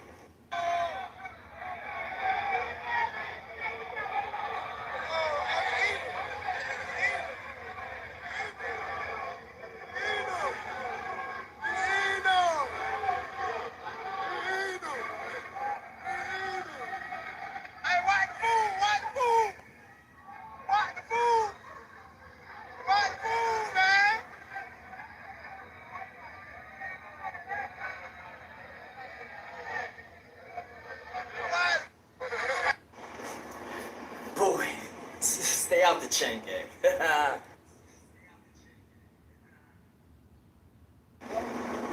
Yo, what's up? What's going on? What's going on? This is your boy Big Miz from the zoo. And I'm here with another story. This story right here speaks on like an ongoing situation that's been going on through the years or whatever. And it's still going on to this day, and a lot of people are losing their lives over this situation. And it's inside of the prison system, the GDC, the Georgia Department of Corrections. And it's two different crowds of people that don't even supposed to be even walking the same path or being around each other at all, because they're looking in two different directions and they don't want the same thing out of life. Like, I'm just keeping it funky, like, and this is the Bloods and the Muslims. Why they keep colliding, I don't know. Something is going wrong. Something is happening to have these seekers of some type of truth and stability and humility fighting against people that's supposed to be standing up for oppression, but it's oppressing people, and they throwing up gang signs and like living a whole nother life. Like, if you're not turning ready to go, you shouldn't even be around these individuals, because they're doing a lot of attacks on people, you know what I'm saying, and humiliation rituals and trying to unalive people to get stained. Two different views, two different people, but this is how it can happen, because I was in a situation in prison where it got crazy. It got crazy, and the situation stemmed over a money transaction that had nothing to do with other people. It was two individuals. Now, we're inside the dorm, right? We're inside the dorm. We had a level 5 camp. We have Valdosta State Prison. And one of our brothers, like, I think that he was a gang member at one point in time, but then he converted over, trying to get his life right. And he was walking the straight path. He was actually doing what he had to do. And he was like that for years. And I was around him for like 2 years, so I saw him walking it out and praying and reading and studying and doing all this. But as soon as he got a bad call from the streets, on the phone, he got a bad call, he started resorting back to lightly gambling, to heavy gambling, and he started gambling with this one blood dude and things went wrong. I lost the bet, and he didn't have the full amount of money, so they started arguing over that, and that kind of put malice in the blood dude's head, like, oh, I gonna pay me, he gonna pay me, like, and he keep coming knocking on our door, like, we was in there, knocking on the door hard. We like, yo, who is that? Assalamu alaikum. We thinking it's another op. Dude open the door, he like, nah, I don't do the salam alaikum, but yo, what's up? What's up, op? What's up, op? You know what I'm saying? You got that money? He's like, yo, bro, I told you that as soon as my people send the money in, I'm gonna put it directly in your hands. I'm not playing with you. He's like, oh, I know you ain't playing with me. I ain't gonna let nobody play with me. I'm here to try to collect. That's it. No, he closed the door. He walks off. So you can see what time it is with dude. Buddy is on some BS. But what this dude does, what Eugene does, yeah, Eugene. That's the blood dude named Eugene. What he does, like, he is so whack for this. Like, I think they bet it for like $80. I gave him 40. As soon as he get the extra money, or he could have came and got it from Zycod, talked to the brothers or whatever, just to get that out the way. But he was waiting on his family. And this dude Eugene goes in the cut and kind of alerts or hips all his gang members and all the bloods to what's going on. And he tapped in with the G's and did like a money exchange with giving them some green or whatever, some loud, so they can also be down with the situation too. And he covered enough of it that maxed out his other 40, like, just for them to have the numbers that they had to come at us, because they came at us with a great number, probably like 38 people, like 38 people. So I want you to imagine this. Look, this is how they set it off for us. They know that we pray in a certain area around a certain time. They don't know exact time until we're coming out, probably with water on us and stuff like that, because we done cleared our intentions to go off a Salat. And they got some dude that be working in the dorm over there. He done wet up the whole area and got a sign right there that they got from the officer, a sign saying it's a wet floor and all that. And we was coming at that time. So they knew that we would go to this other area, because this is an alternate place that we would go, and it was downstairs. And it was like 12 of us, you know what I'm saying? And we're going downstairs and we prayed in that area. Now, while we're praying, and I'm so glad, this one thing that I'm going to put in later, I was so glad about that. But these dudes went and stacked the deck, and they had all artillery out. Axes, machetes, bone crushers, them gold rod things, you know what I'm saying? Belts with locks on it too, the double banger, you know what I'm saying? They standing there with that, and they're right at the rails, and every exit that we can try to come to, they're there. But we don't know this. We're steady praying, and they're doing all this. They're formulating this whole thing while we're praying. And then once we slam out and we get up and turn around, bro, we see all these cats strapped with their armor, you know what I'm saying, so they can't get poked back or nothing like that. And they stand there like, yeah, come on, nigga, come on the big floor. Hey, yo, I told you I was gonna get that money, but now I wanted it, nigga. Come on, come to the big floor, nigga. Fucking come to the big floor. Come to the big floor. We can do this right now. And he's arguing with the bro. The bro like, yo, look, I'm not sending my brothers into nothing like this, man. He like, come on, like, I ain't scared of none of y'all. Matter of fact, I ain't scared of none of y'all on that big floor, but I'm not coming up there. And he was like, yo, see, I had a feeling this was gonna happen. And he talking to the Citrus Team dudes, and they got a machete each. You know what I'm saying? And that's all we had. But at least somebody has that to be a little competitive when the situation goes down. But we're trying to split up with each other, like go 6 over here, 6 that way, to try to get up the stairs. There ain't nothing going. He back and forth. We got both of the Citrus brothers with their axes, with their machetes, swinging, trying to back like 12 to 13 people up. You know what I'm saying? And then it's like 15 on the other side, and a couple cats in the middle. Like, it was hard to even get through this situation. We were trying to figure out how are we going to pop this off. Now we done came back, formulated again, and the Amir in the dorm at the time was like, look, we're going to have to all go in one direction and kind of force our way up and go through this crowd.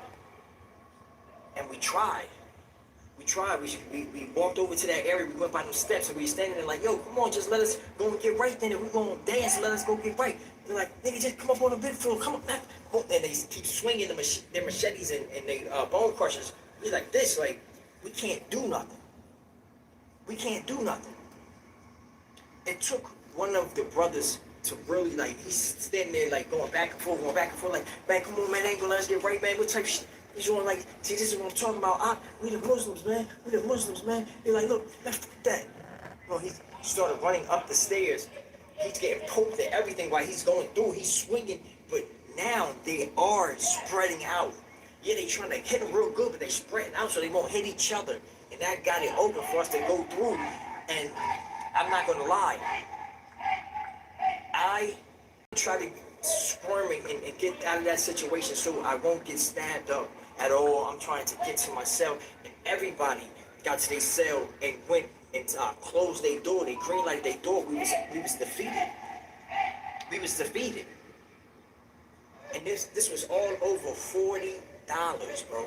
Cats is getting poked and stabbed and like set up on $40. You know what I'm saying? Evil can come together to try to take care or take over what is good, especially in situations in the chain gang, man. Like, I'm going to insert a situation that'll give you the full view so you can see exactly what we had to go through, man. Step by step, the movement and everything. And mind you, everybody that's on the bottom level, that's looking up and we're talking, that's all Muslims. Everybody on that big floor, it's two factions of two different organizations that came together to go against us. And if you do something crazy inside these streets, if you do something crazy inside these streets, you can find yourself going that way. You can find yourself going that way. Please, don't do nothing stupid outside in these streets, man. And find yourself in somebody's county jail, prison, or chain gang. And just for a little disclaimer, yes, 2 people were unalived in that situation because they could not get through like we got through. And the war's still going on. But I think we up like 4. We up. I mean, check the score. It's your boy Big Miz from the Zoo. Come on, y'all.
Yo, what's up? What's going on, y'all? What's up? What's up? This is your boy Big Miz from the Zoo, and I have another story time for y'all.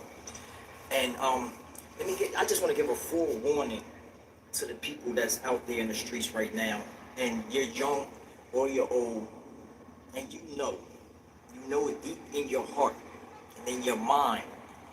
If, in fact, you get caught in the streets, whether you're riding a whip, you get caught with some weight. Whether you're spinning the block or you're doing some type of dirt, where these people figure it out and get to the D's, and these detectives do their homework and figure it out, and they catch you. And they catch you, and you know you are not built to do no time. Or you, quote unquote, love your family so much that you don't want to leave them. You want to leave your daughter or your son behind, your girlfriend, wife, or fiance, your mother or father. If you know that you're not built for this, and especially people that's falling into these gangs and these organizations, and you know deep in your heart you got into it for the wrong reasons, and you thought they was the right reasons at the time, but you know now that you're not built for this at all. You're not built for the streets. It's not for you, and you do not want to go to jail doing no type of time, no numbers. Fall back. Tell them you want out. You need out. You can't do this. You got to keep it funky somewhere down the line, or they're going to figure you out. They're going to find out, bro. Once it goes from the actual action of doing the crime, and this person gets caught, and then they start to ask you about the situation, and then you choose to open your mouth, it turns from your voice to a recording to a documentation on paper. Then it gets stamped, you know what I'm saying, and it's closed until it's open as a discovery, and then it can get spent all over the place. It can get spent all over the place. And this is what happens to this dude Bird, man. This man goes and does a situation with quite a few people. And he was the first one to get caught, but nobody knew it. He was the first one to get ran down on and everything, and he ran tape. He gave him the whole movie. And he goes down to the county jail. He gets sentenced, gets his time, and then they railroad everybody else. Some people slid under the radar because they had good lawyers. They slid, you know what I'm saying, with light probation joints and all that. But other people came down the road too. For years, for at least like 2.5 years before this shit came to bite him right in the... It came for him. And the person that sent this hit in, who put in that order for that work, when he makes that call, it's a wrap for you, for real. Because he's not just saying, oh, give him such and such seconds in the cell, reprimand him this way. He's saying, yo, go ahead and do that, boy. Send him up. Send him. Because we don't need him no more. Send in some more clowns, because this one ain't funny enough. This is how he's kicking it. Now, this dude is in this dorm. You know what I'm saying? This is in Valdosta State Prison, and this is another level 5 camp. Level 5 camp, Georgia Department of Corrections. And Bird he's been there for a couple years, and he's chilling. You know what I'm saying? And this is what can happen to you. You could be chilling, and you big, and you're doing your bid, and you think that you done left everything behind. Because he thought he had everything behind. He's around in the chain gang smiling and laughing and playing and down with his gang from the streets and everything. He got his homeboys around him and all that, thinking that he's solid, he's just doing this time, and he'll be going home soon. You know what I'm saying? In like 3 more years, he'll be going home. Or for 7, he was going to do like 5. And he was up out of there. But what transpired is somebody in another prison is sitting there in his cell, and he's working on his case, man. He's working on it hard. So he's getting all different type of motions, stuff that he ignored in the county jail, just being fresh to jail and stressing and then working out and then playing games and stuff. Once people start coming through and showing him love, he started getting too relaxed. He's not doing no work in the law library. He gets sentenced to something that he can't take, and now he's knuckling down. Man is in a whole nother jail, sitting in his cell, figuring things out, and he asked for that motion of discovery. And that paperwork came in. And guess what it told him? Everything he needed to know. Every bit of that situation, from before they got there to when they got there, what happened, how it happened, who ran, who got away, who got caught first, and what they said, and everybody that was in the interrogation room, whatever they said, they said. We got statements from the victims and everything in this discovery. So he's reading it, and he cannot believe that it's saying this certain government name, because he knows this to be Bird. And this man feels hurt, he feels betrayed, he's mad as I don't know what because he got 3 times the amount of time than Bird. This man's sitting on a 15-year joint. Bird got it going through 5 off a little 7. And yeah, that's still time, but is it time enough to railroad everybody? To bring down everybody? When this man found out that it was Bird, he wanted to make sure he called home, make sure that the first and last name was correct. He got it. And this man makes a call in to a higher person in their organization, somebody very high up, and he asks, what can he do with this information? And the person that he called was this cat called Hitman. And Hitman he's the type of individual. Hitman is the type of individual that takes everything to the extreme, everything. He's very, very extra with it. It don't matter what the situation is. So if you give him something that he can sit up there like, what?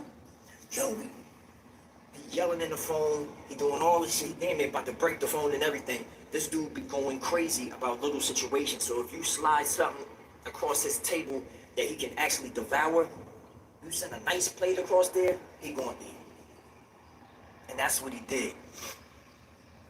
Homeboy calls Hitman, tells him the situation, reading stuff over to him. He said, no. Screenshot is, give me that screenshot. We need that because we sending that right in to whatever prison he in. We're going to find him today.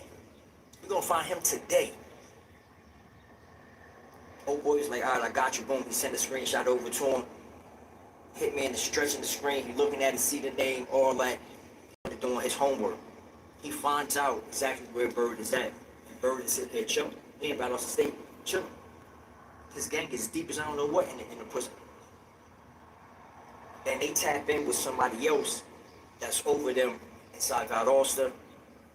Hitman is telling them exactly how he violated, what he did, and what should be his punishment. And they're thinking about just humiliating him and just having him say stuff, you know what I'm saying, in front of a camera, slap him up, you know what I'm saying, bust him up a little bit, and leave it like that. But Hitman was like, no, ain't no way. He not coming out of this chain gang. He not coming out of this chain gang, not walking. He don't even want to see him getting pushed out in the wheelchair. He like, nah, he gonna go out of this chain gang flying. He gonna go out flying. I'm asking y'all, man. Before you make that conscious decision to put yourself under some vows and saying that you declare to be a certain thing and you're gonna show nothing but loyalty and respect and honor for this, make sure you do your homework. Like, if I mess up or I'm not built for this and I do something different than what they stand for, what is going to happen to me?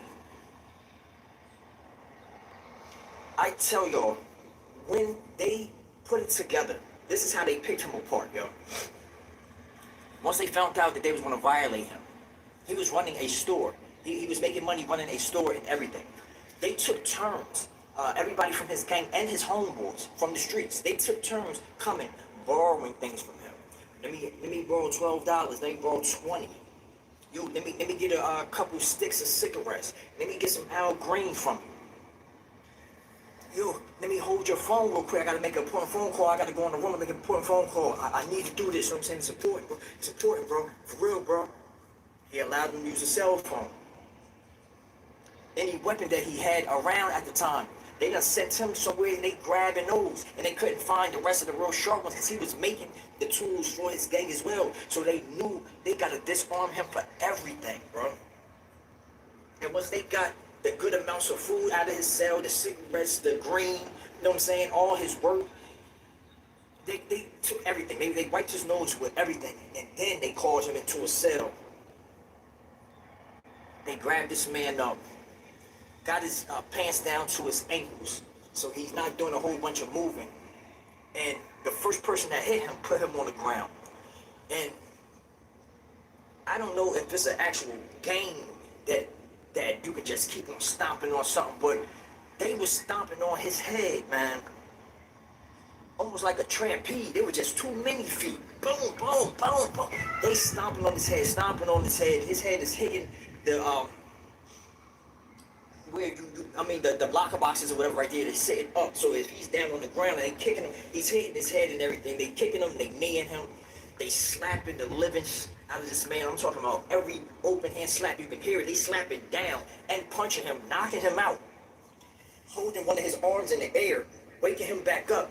His eyes open again. They punching him back out, kicking him in the face, and then all of a sudden it was like a trampede. It looked so crazy. It's people going over people, over people, over people, over people. And now they come into the knife play. The bangers, they going like this. They swinging. They damn near hitting each other and everything. It's too many people in the cell trying to get a piece of them. This is how bad it is. Imagine you at the end of your life looking. And it's just a barrage of punches. Oh, you see all different types of size fists. Brick size, mini rock size, just a whole bunch of fists. Boom, bow, boom, bow, boom, bow. And then you start seeing a knife play. Now you near the end of your road. You near the end of your road, but it's somebody holding your arm up. They keep you open to every kick, punch, stab, and everything that you're going to get. This is what happened to Bird. Because he couldn't hold water. He wasn't ready for the streets. And he opened his mouth to the point he got other people locked up. And this violation, when it comes to gangs, they not having it, bro. So, inserted, I have the situation. You're going to see exactly how it went down. Yes, it's going to be distorted a little bit because I cannot play it all the way out. Because YT app, YouTube will ban this video. So, we're going to run it. And y'all going to see exactly what you get when Hitman makes that call in, bro. Stay out the streets, y'all. This big man is from the zoo.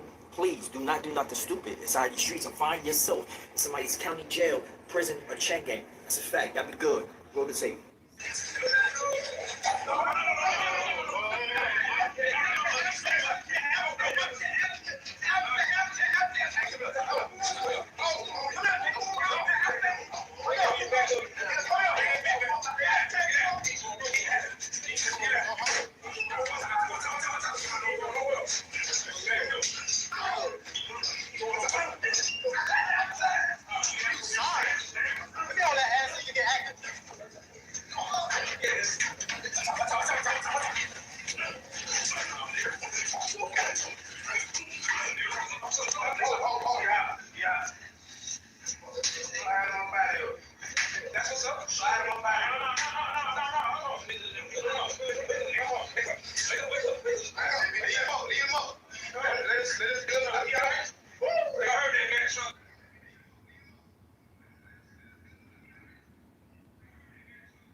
Yo, what's going on? What's up, y'all? What's up?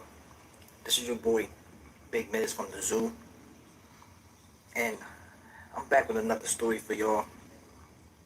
I'm actually going to speak about the mind state of the inmates inside the chain gang and how they conjure up these heinous acts or vicious attacks that they choose to use when they feel like they've been crossed or they feel like somebody owes them something or they're just doing a regular violation, and show just how they have no care for the repercussions of their actions. Once they get these charges and they go to prison, these life sentences, these hundreds of years that these judges give out to these individuals, it turned them into monsters. They start moving around with no feelings at all. And they don't care about life. They don't care about their lives. So they're damn sure are not going to care about yours. And in this situation right here, this story is about my man Reed. And he was with a faction, a gang, or whatever. But he thought he was slicking in oil. And he doubled back on one of his homeboys. And what they did to show him that they wasn't playing, it's terrible, y'all. Check it out. We're in the dorm. And we see everybody's running around I'm saying handling business. This was on the store day.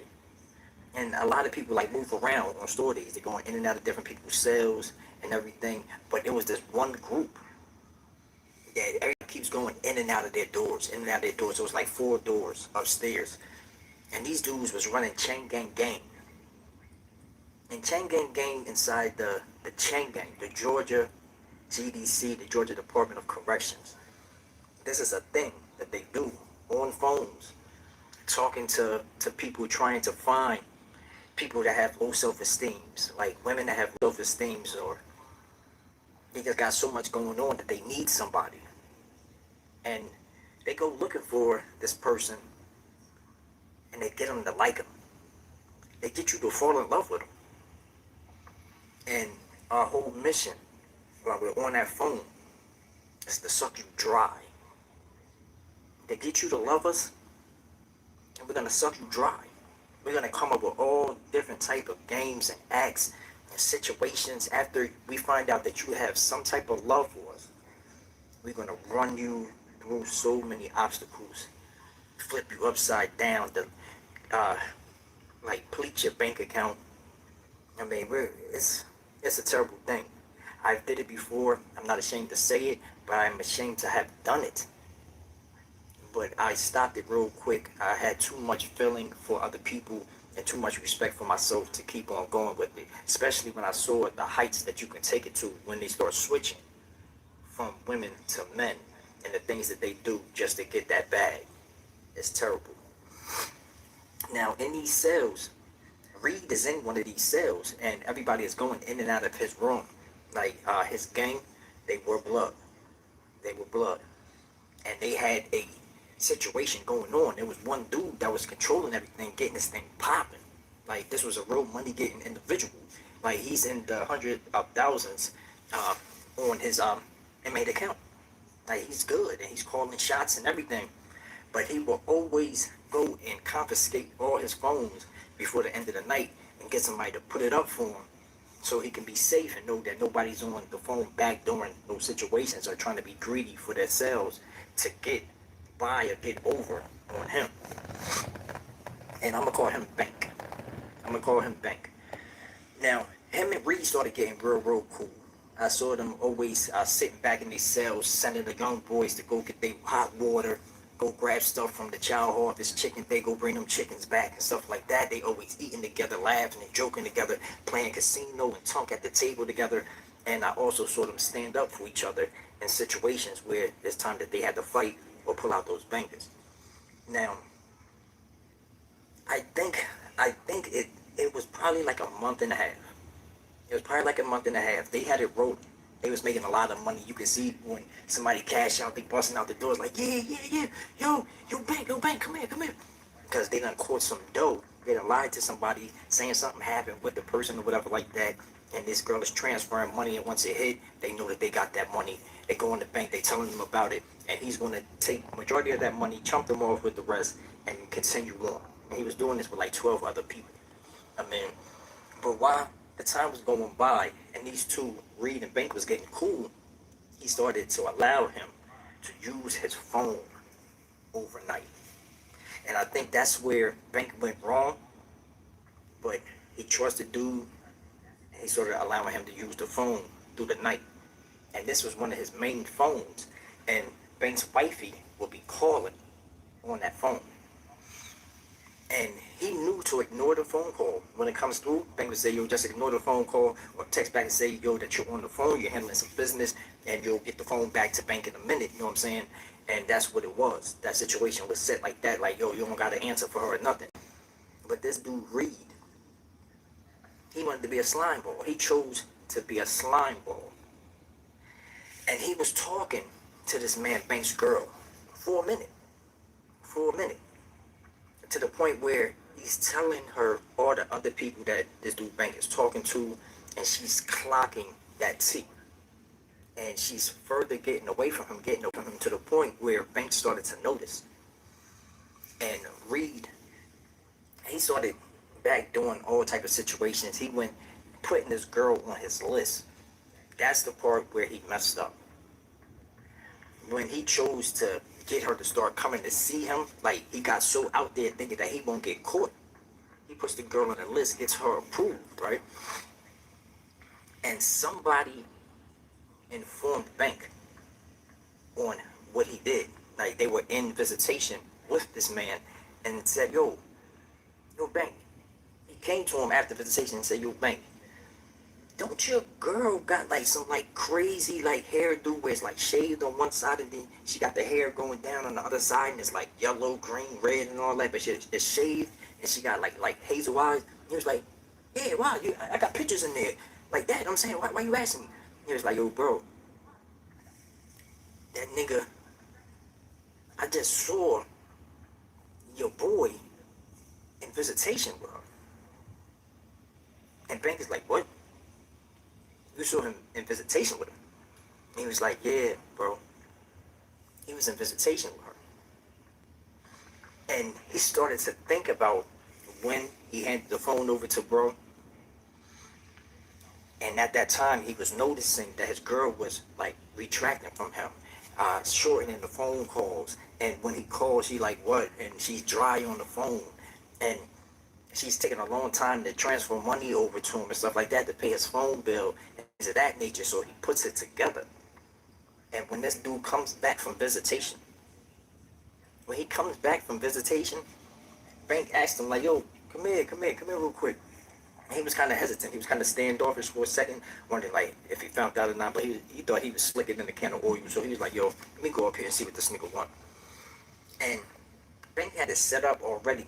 So when this dude comes into this cell, we gonna beat him halfway to death in here. That's what they had set up for him. So when he came into the cell, he's like, how was your visit? Bro, like, it was straight. The boom. Somebody blindsides him from the side because it was 4 people in the cell other than Bank. One dude blindsides him, boom, hit him, he starts to ball up. They punching him, stuff like that. And they're actually trying to carve patches with a knife, carve patches in his head. Like, they're trying to humiliate the hell out of him. They're taping it and they're carving patches in his head. They sticking him and everything. And to the point where this dude is damn near out of commission. He has no fight in him. And they drag him out of the cell by his legs and takes him to this corner upstairs in these prisons. It's like a V. And it's like a corner in the back upstairs. It's a V with a corner, like to the wall, it's a corner. They drag him back there. And this dude Banks said, I knew you was going to cross me. I knew out of everybody. And we was getting money together. He was like, but out of everybody, I knew you was going to cross me. You know, that's why I let you use my phone overnight, because I knew after a while you was going to do something fucked up. And I was waiting on you. And he was like, but you want to be a hot boy, you want to be so hot, I got something for you. Now he kicked him in his face, kicked him again, and he's hitting his head like to the wall. Everybody's looking, everybody.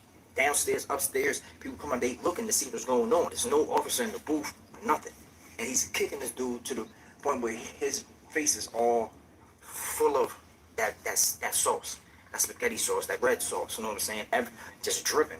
And then he kicked him one good time, he knocks him out, he's like this. And he was like, yo, hot boy, here you go. And he started flicking the lighter and lit this man on fire. Never in the chain gang where I think that somebody will go ahead and light somebody on fire. Yes, shocking people with electricity out the plug and stuff like that, but just lighting you on fire, didn't think that people had that in them.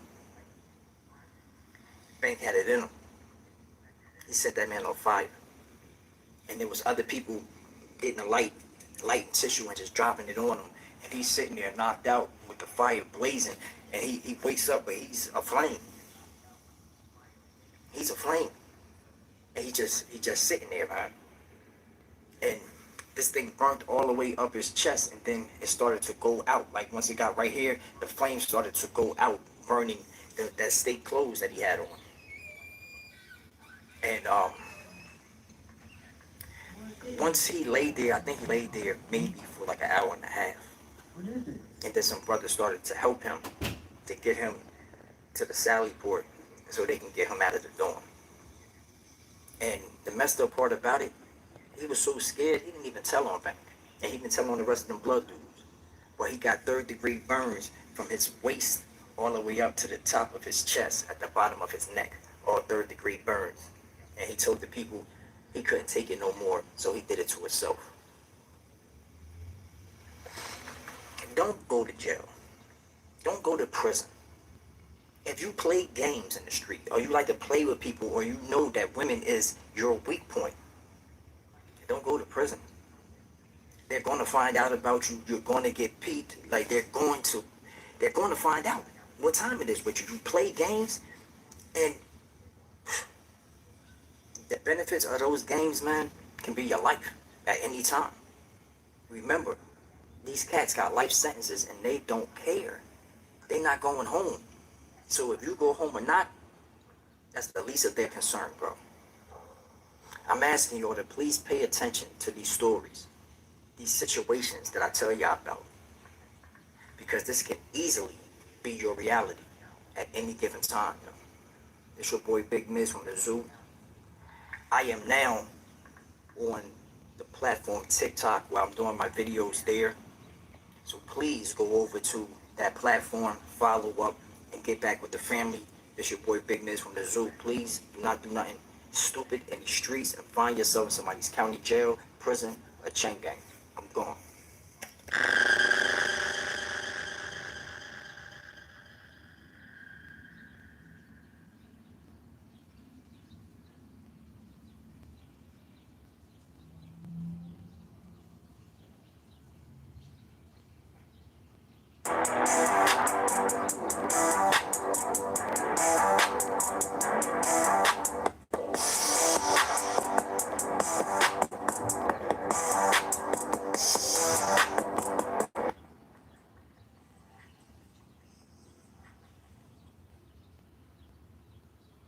Yeah, what's going on? It's your boy Big Miz from the Zoo. I'm glad that y'all tapping in with me. We get this story on and rolling. Let's get it popping. Peace to all the Zoo members and everybody following the channel. This your boy Big Miz from the Zoo. Here goes the story. Yo, what's up? What's up? What's up? What's going on? What's going on? What's going on? This is your boy Big Miz from the Zoo. And I have another prison story time for y'all. For those who don't know who I am. Yo, I had to skip this one. This one is too. I've been on here for like a year. Hold up, y'all. And what I do is try to bring awareness. Yeah, that was too small, y'all. My bad. This is the Subathon. We watching Big Miz from the Zoo. A marathon of Big Miz from the Zoo, y'all. Subscribe to the channel. Subscribe. It's a Subathon. Everybody following the channel. This your boy Big Miz from the Zoo. Here goes the story. Yo, what's going on? What's going on? This is your boy Big Miz from the Zoo. And I'm back with another story for y'all, man. And this situation right here, this is another one straight hot off the press. Straight hot off the press. There, even the footage that I'm going to put into this video, they're trying to even figure out exactly what camp this situation that took place at. So the information that I'm putting in, this footage that I'm putting in, they're still investigating on who did this, why it happened, stuff like that. But you're going to hear exactly what's taking place. And I thought about a situation where I saw a person trying to get connected with a gang. And it happened to be the same organization, the Blood Gang. But this is the Billies that I'm going to be showing. But in this situation, I think them cats was either G-Shine or they was Sex Money Murder. And they found out that the dude that was trying to get into the gang, he had a long list of doing this in the streets, a long list of it. And this situation came back to bite him on the ass. And I tried to tell people, like, if you out in the streets and you're living the street life, know that you got something coming. Know that you go by different rules. You're not like a regular working class citizen outside in these streets. You're governed by different laws and different rules. So different laws and different rules apply to you. And you can get dealt with under those guidelines. And if you're out in the streets doing whatever type of hustling or scamming or selling or robbing or doing whatever you got to do to get what you need, you know if you putting in work, you got something that people can tell on you about. So don't go around telling other people stuff, or if they get caught and you get caught with them, you trying to run the whole mixtape, drop an album, you know what I'm saying, to get out. That's not gonna work for you. It's gonna come back to haunt you. It's gonna find you. You gotta think about that. This is what the streets have for you. They have no other benefits, no other options. You don't need a good credit score to get what you got coming. This is why I make these videos and I bring forth this awareness to the dangers that's inside of these chain gangs and in the streets. The streets is dead. The streets is done. It's no love. We done cracked the code. We done found out the streets don't love us. We cracked the code already. Why ain't nobody spreading that news? It's over with. The best place to be is at the crib with your loved ones, with your family, or trying to build one for yourself. Because you don't want to get in a predicament where you're in the streets and then you find yourself in a situation that you can't handle. That's what you got to do. Make sure you stay at a situation that you can't handle. You can't do the time, don't do no crime. Period. This individual that I'm about to show, he got found out that he was doing a little bit of snitching, telling, and it caught up to him. They using these phones is reckless. These phones will get you sent out of here. So you gotta be moving tactfully. You gotta be moving right. Leave a clean slate for yourself. Don't burn no bridges, and especially don't go telling on the next man just for you to come up or for them to go down and you get a shorter term. It's not going to work out for you. I promise you that. They got something for you every trip. Every trip, they got something for you, man. And I really wasn't even going to play this and show the world this, and I got to find a way to try to blur some of this stuff out because this is very disturbing footage. But I gotta put it in your face. I gotta show y'all. I wouldn't be Big Miz from the zoo if I did not show y'all what's going on. Simple. Simple shit. You know what I'm saying? I'm about to put this situation in your face, but for the other dude that I was talking about when I was in prison and he was trying to deal with that blood gang, whether it was Sex Money Murder or Sean, they beat this dude so bad. He was unrecognizable. He had broken shins, arms, wrists, ankle, you know what I'm saying, punctured lungs. They knocked one of his eyes out of the socket. His eyeball was hanging over and everything. He still lived. They holding his eye, trying to get him out the door, running, holding it up towards his face, trying to get him up out of there, man. It's not a good look. I remember when they was running him past, and I looked at the back part of his head. It looked like he got hit with a shotgun. That's what it looked like. I don't know what they was hitting him with or stomping him with, but at the back of his head was so gushy looking, like it looked terrible, looked diabolical, bro. And the more we play this game the wrong way out in the streets, and we get into these prisons, it's going to keep on happening. This reoccurrence is going to keep on happening every time. You're going to get found out. And if you're in a gang, you put yourself in a gang on top of that, they going to demolish you. They going to crush you. Ain't like, yo, stomp on his head, twin. Stomp on it. Eat. It's only 3 ways to kind of look at this situation when it comes to it, bro. There's 3 ways to look at this situation. When you become a gangster or a blood or a crip or whatever out in these streets, it's either you're going to come through and you're going to see food, you're going to eat food, or you're going to be food.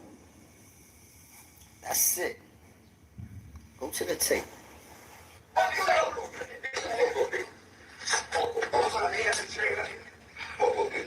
That's some whole shit, bro. Situation, bro.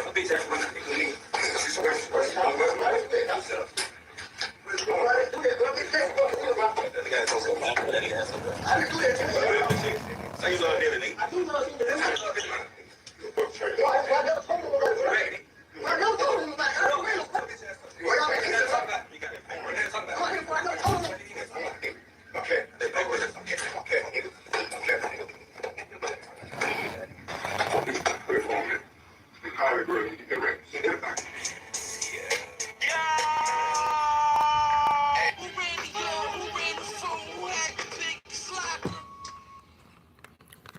Okay, what's up, y'all? What's going on? We are ending this marathon, this subathon episode right now. This is your boy Big Miz from the zoo. I just want to thank y'all. I want to thank everybody for coming through and checking my stories out. I appreciate everybody. I definitely appreciate everybody. And please, I'm just asking, due to the fact that I'm bringing forth awareness of the dangers of the prison, I'm asking for y'all to find something safe to do out in these streets by all means. And don't do nothing stupid and find yourself with somebody's county jail, prison, or chain gang. Don't do it, y'all. Peace.